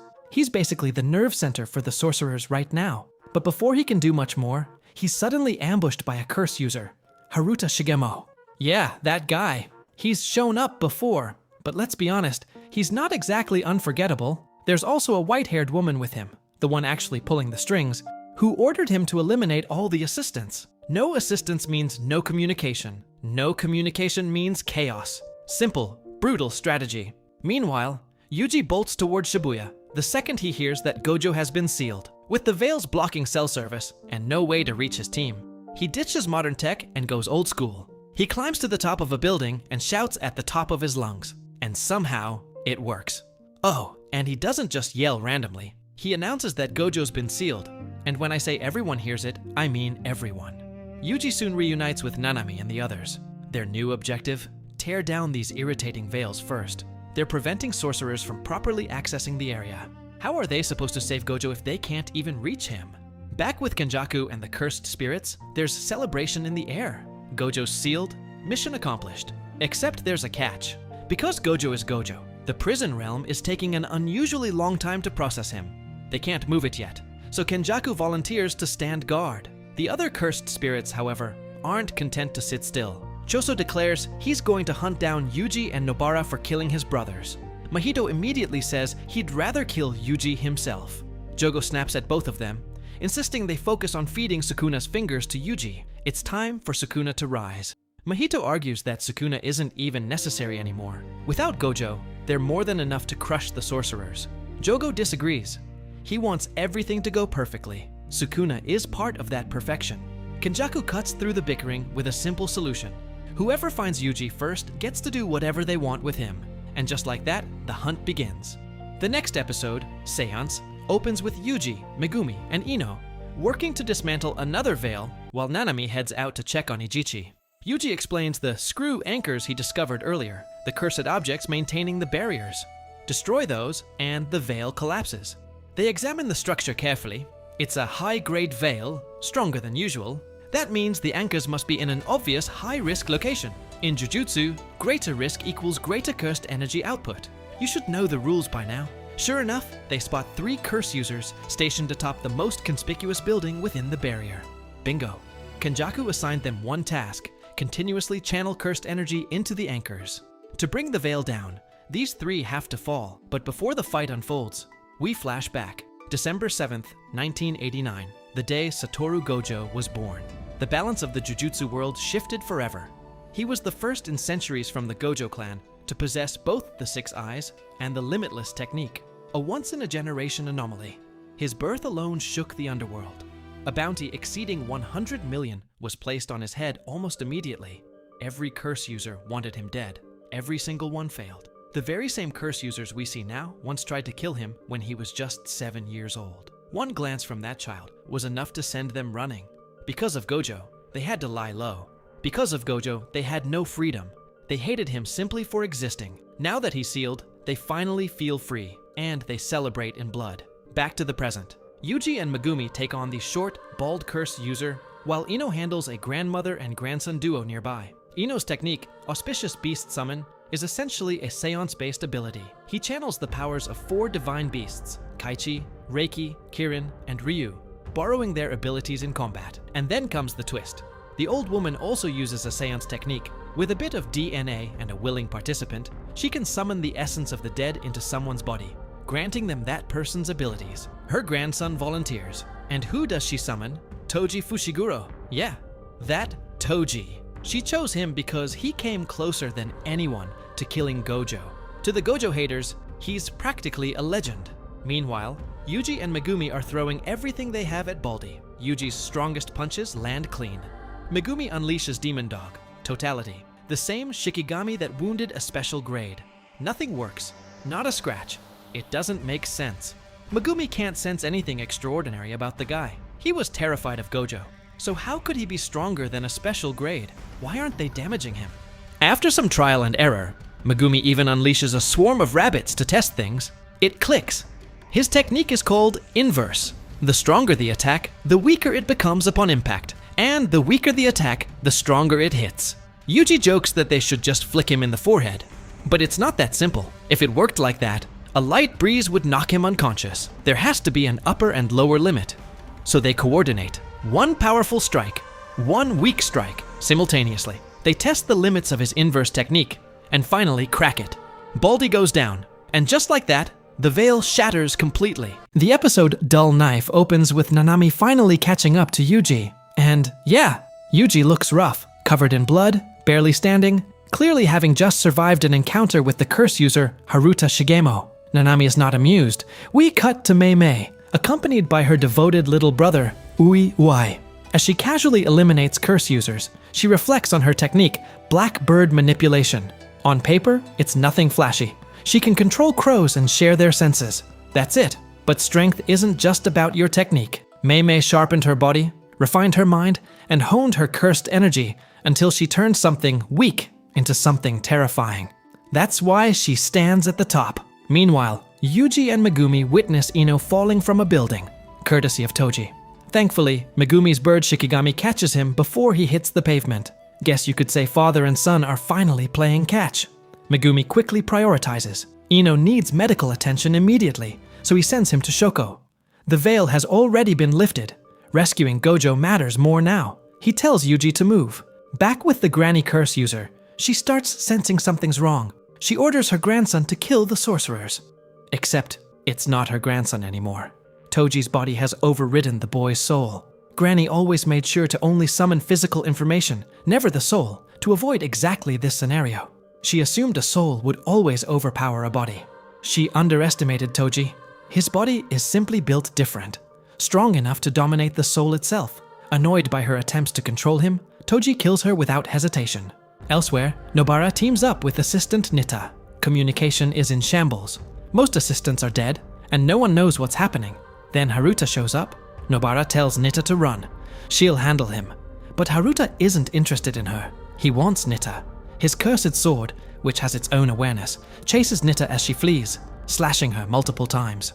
Nobara rushes in to stop him, but the sword smashes her square in the jaw, knocking her down. Before things spiral further, Nanami arrives. He dismantles Haruta effortlessly, grabs him by the ponytail, interrogates him, punishes him for what he did to the assistants. Nobara backs him up, stopping the sword from attacking Nanami from behind. But just when it seems finished, Haruta escapes. Of course he does. Nanami turns to Nobara and orders her to take Nita and leave. From here on out, this battlefield requires first-grade level skill. Nobara isn't there yet. She protests, says she can fight. Nanami refuses. He doesn't have the luxury of emotion anymore. People are dying, and he will not allow children to die under his watch. Meanwhile, Mei Mei crosses paths with Kenjaku. He doesn't fight her directly. Instead, he leaves behind a special grade curse, the smallpox deity, to stall her. As he speaks, Mei Mei stares at his face. It looks like ghetto. Too much like ghetto. But this isn't the time to question identities. There's a curse to exorcise. The next episode, Red Scale, shifts entirely to Yuji. He sprints toward Gojo's location, confused by the sudden disappearance of civilians. Turns out, Inumaki evacuated them. Yuji thanks him briefly and keeps moving. Then he runs straight into Choso. Choso, the eldest death painting, wants revenge. blood manipulation at its highest level. And since he's half curse, blood loss isn't a weakness for him. No stamina penalty. No hesitation. Choso overwhelms Yuji quickly. His compressed blood techniques hit like high-speed bullets. But Mekamaru, the pre-programmed version, intervenes with a strategy. He tells Yuji to lure Choso into a bathroom and rupture the water pipes. Flood the space. If Choso's blood mixes with water, his attacks lose precision. Yuji pulls it off. For a moment, Choso is forced into hand-to-hand combat, and Yuji gets the upper hand. But Choso adapts. He launches a surprise blood attack from below and destroys Yuji's liver. As he moves in for the finishing strike, something snaps. Choso suddenly experiences a fabricated memory, a vision of Yuji as his brother, his blood brother. The emotional shock destabilizes him completely. Instead of killing Yuji, he retreats, shaken and confused. The next episode, Fluctuations Part 1, opens with Mei squaring off against the smallpox deity, with Uiwai backing her up. The curse immediately activates its domain, and its guaranteed hit technique automatically targets whoever possesses the highest amount of cursed energy inside.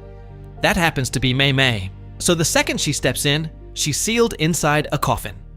Thinking fast, Mei suppresses her own cursed energy and instructs Uiwai to raise his.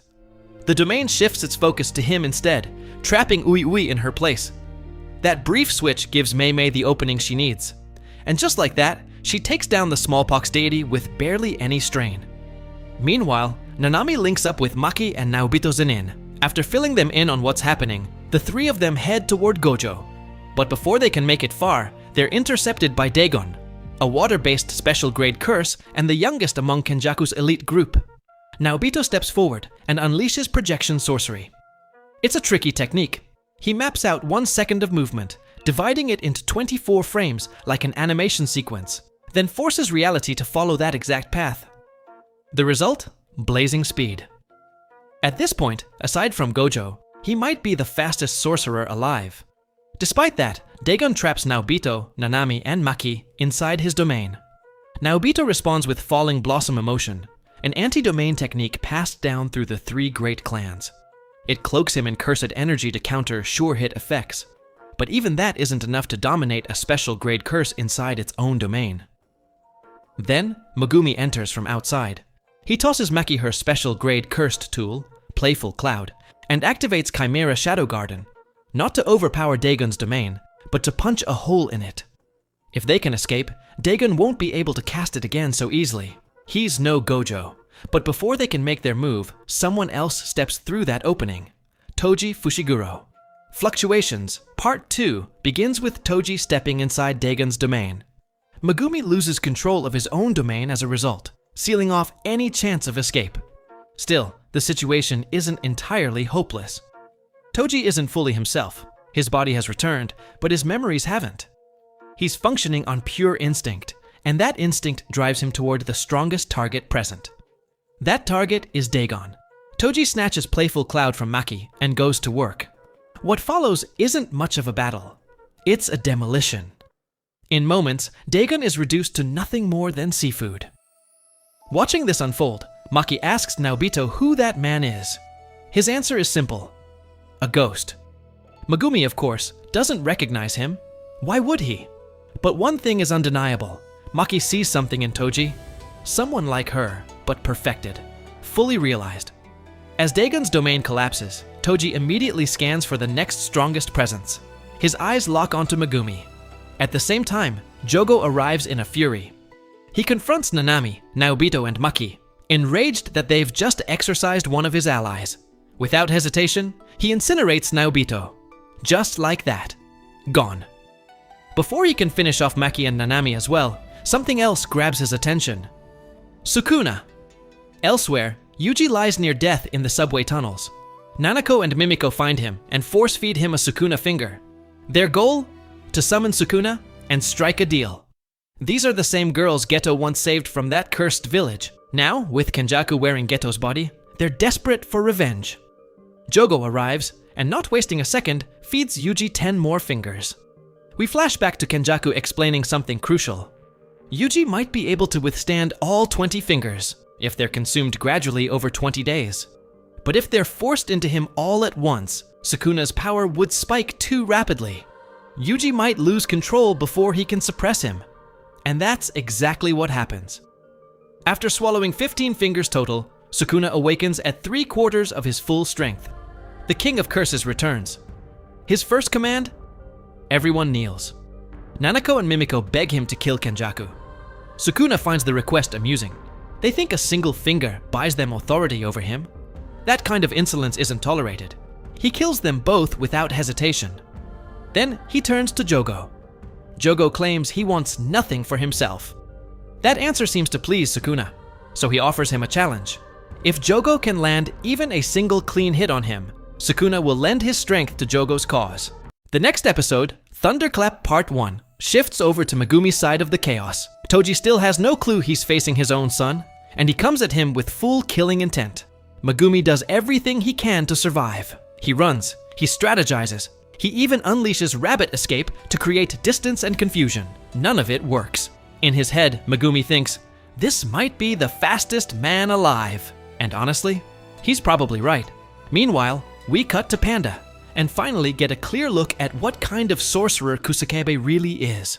The man is basically dodging responsibility, sending Panda on pointless errands just to avoid heading toward the epicenter of disaster. His logic? He has zero interest in getting anywhere near whatever managed to seal Satoru Gojo. And frankly, he doesn't want to test his luck. Back to Megumi, still sprinting for his life. But instead of panicking, he forms a plan. He deliberately slows down, trying to draw Toji in. As Toji closes the distance, something shifts. In a split second, he pauses and asks Megumi his name. Megumi answers, Fushiguro. That's all it takes. Toji processes it, realizes, and then, without hesitation, he drives his blade into his own head to stop himself. His final words, that he's glad the kid isn't a Zenin. It's heartbreaking. It always is with him.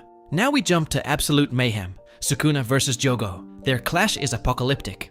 Buildings are incinerated. The city crumbles. To them, everyone in Shibuya might as well be insects. Kusakabe and Panda get caught in the crossfire, and Sukuna casually orders them not to move. They comply. What else can they do? Thankfully, they manage to slip away before becoming collateral damage. Jogo throws everything he has at Sukuna. Flames, pressure, destruction. Sukuna? He weaves through it like he's bored. Jogo knew Sukuna was strong, but this strong, it's beyond anything he imagined. In desperation, Jogo summons a literal meteor. It devastates the area, and still doesn't touch Sukuna. When Jogo finally reaches his breaking point, Sukuna finishes him with a fire arrow. Wait, wasn't Sukuna's technique all about slicing? Where did this fire come from? That mystery lingers.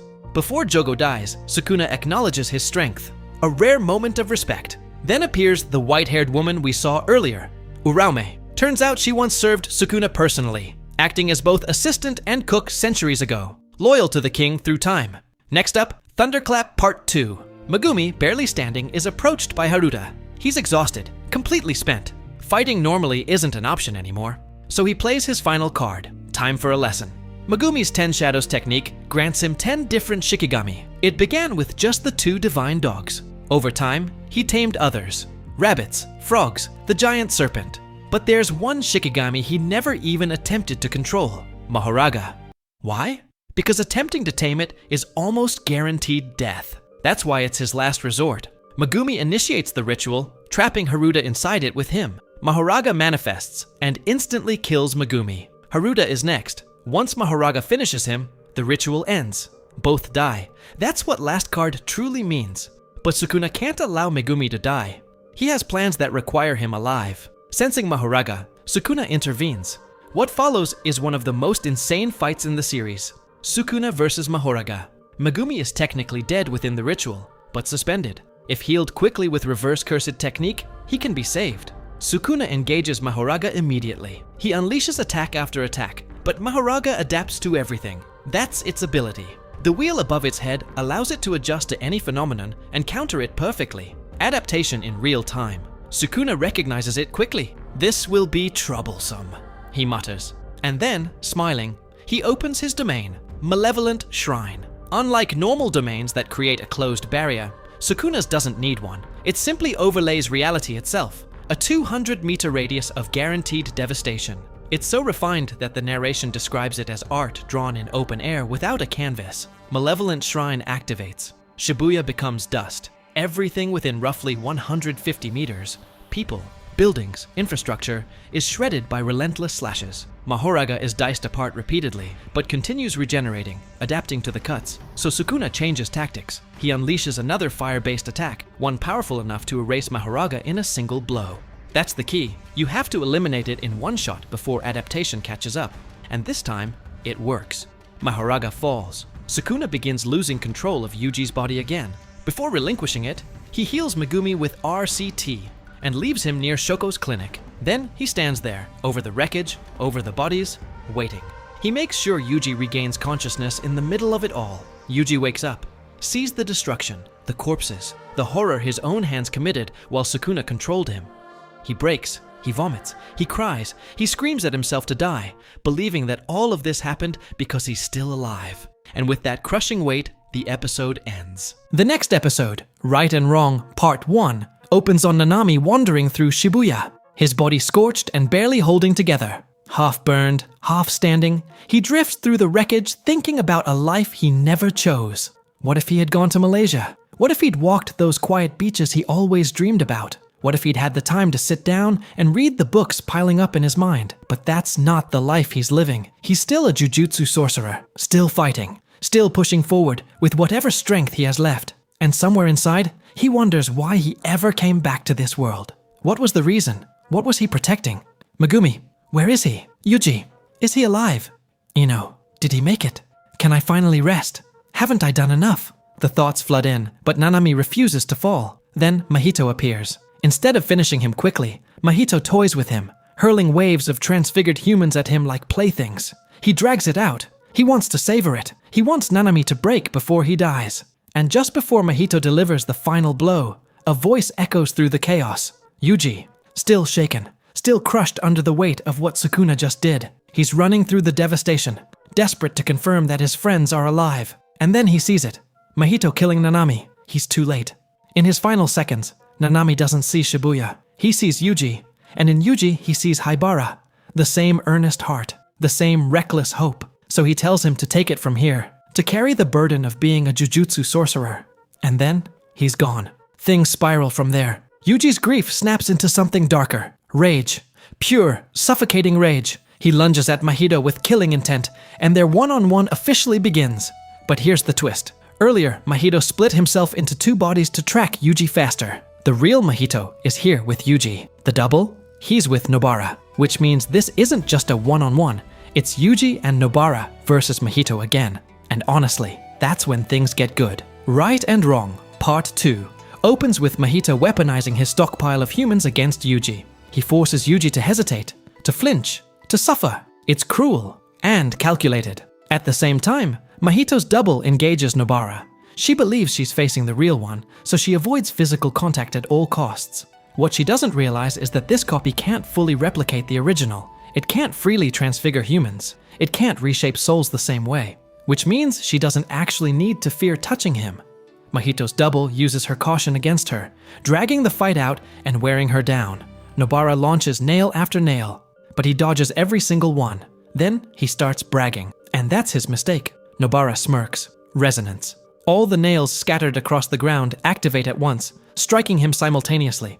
And because Nobara's technique attacks the soul and affects all connected fragments, it hits Mahito's main body too. Direct soul damage. Serious damage.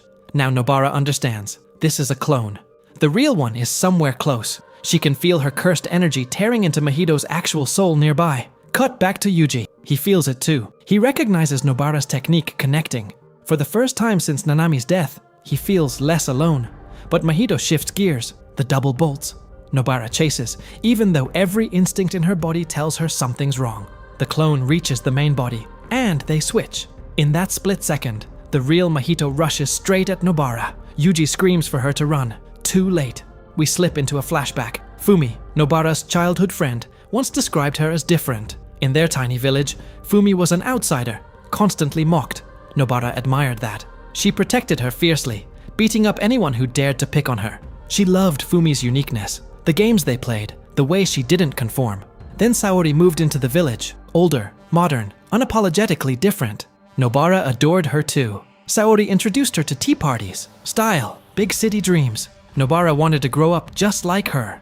But the village turned on Saori. They bullied her relentlessly for being too modern, too out of place, until she was forced to leave. Nobara cried harder than anyone. She began to hate that suffocating village. When she eventually left for Tokyo, she cried again, this time promising Fumi that the three of them would reunite someday. Cut to the present. Saori, somewhere in an office, tells a coworker about two girls she once cherished. She laughs softly, recalling how she used to act refined around them, hosting tea parties. She admits she was especially fond of Nobara. She wonders how she's doing now. She hopes they'll meet again someday. Back in Shibuya, as Nobara fades, she turns to Yuji. Tell everyone, she says. Life wasn't so bad. She met amazing people, and she's grateful. The next episode, Right and Wrong, Part 3, opens with one of Yuji's brightest memories. Nobara laughing as she accidentally ruined Gojo's ridiculously expensive shirt. It's such a small, stupid moment. But now, standing in front of her lifeless body, that memory shatters him. He breaks, completely. He can't do this anymore. He doesn't want to fight. He doesn't want to move. What's the point of living in a world where the people closest to him keep dying? Where every bond he forms ends in blood? Mahito sees it all, and he loves it. He keeps attacking Yuji over and over, but Yuji barely reacts. He just takes the hits. Mahito grins. He's done it. He's crushed Yuji's spirit. So he steps in for the finishing blow. And suddenly, Yuji switches places. Because Todo is here. Yeah, that Todo. Apparently, he arrived in Shibuya with Kyoto, first-year Arata Nida, on a mission to rescue Gojo. But by the time he reached B5, Kenjaku and the others had already left. The rescue mission? A bust. So Todo adjusted the objective. New mission: eliminate enemies and protect allies. First priority: find his brother. Back in the present, Todo and Arata reach Yuji just in time. Arata activates his technique, Painkiller, easing Yuji's physical suffering and preventing his wounds from worsening. He quietly adds that he used the same technique on Nobara. There's a chance she could survive. It's slim, very slim, but it's there. Yuji collapses, sobbing, curled into himself. He tells Todo he can't keep going. He's done. But Todo, in true Todo fashion, refuses to let him stay broken. He reminds Yuji that the people who died didn't fight to their last breath just for him to quit. Their will lives on in him. If he falls now, their sacrifices mean nothing. And somehow, it works. Yuji stands. The narrator lays it out plainly. Yuji is running on 10%. Mahito is at 40%. Todo is at 90%. But in this moment, all three are fighting at 120%. The episode closes with Mechamaru's final message to Miwa. As she cries on her way to Shibuya with Utahime, Kamo, Momo, and Mai, we learn that Mechamaru had deliberately lured them south of Tokyo before Halloween to keep them safe. But now they've returned, and they're ready to fight. Metamorphosis Part 1 is all-out chaos. Yuji and Todo versus Mahito. Mahito unleashes enhanced transfigured humans at Todo, while personally going after Yuji with everything he has. He taunts Yuji constantly, insisting they're the same, that Yuji can't defeat him until he accepts that truth. Todo quickly analyzes the advanced transfigured humans and realizes they burn through their energy reserves fast. Instead of rushing, he waits them out and then destroys them once they're drained. Meanwhile, Yuji and Mahito clash again. Todo rejoins, and it becomes 2-on-1. All three fighters are completely locked in. The air cracks with black flash after black flash. Mahito attempts to touch Todo and reshape his soul, but Todo's speed and instincts keep him just out of reach. Still, Mahito wants a clean 1-on-1, and for that, Todo has to go. He considers opening his domain, but touching Sukuna again could mean instant death. Then he remembers Gojo's 0.2 second domain expansion. If Gojo can do it, maybe he can too. Mahito opens his domain for just 0.2 seconds. Todo activates New Shadow Style, an anti-domain technique, but he's a split second too late. Idle transfiguration begins spreading through his body. Without hesitation, Todo severs his own hand. He's out of the fight. Yuji lands a devastating black flash on Mahito, draining him heavily after that domain attempt. But Mahito has evolved. He transforms into a new, hardened form capable of withstanding Yuji's normal attacks. One more black flash though, and he's finished.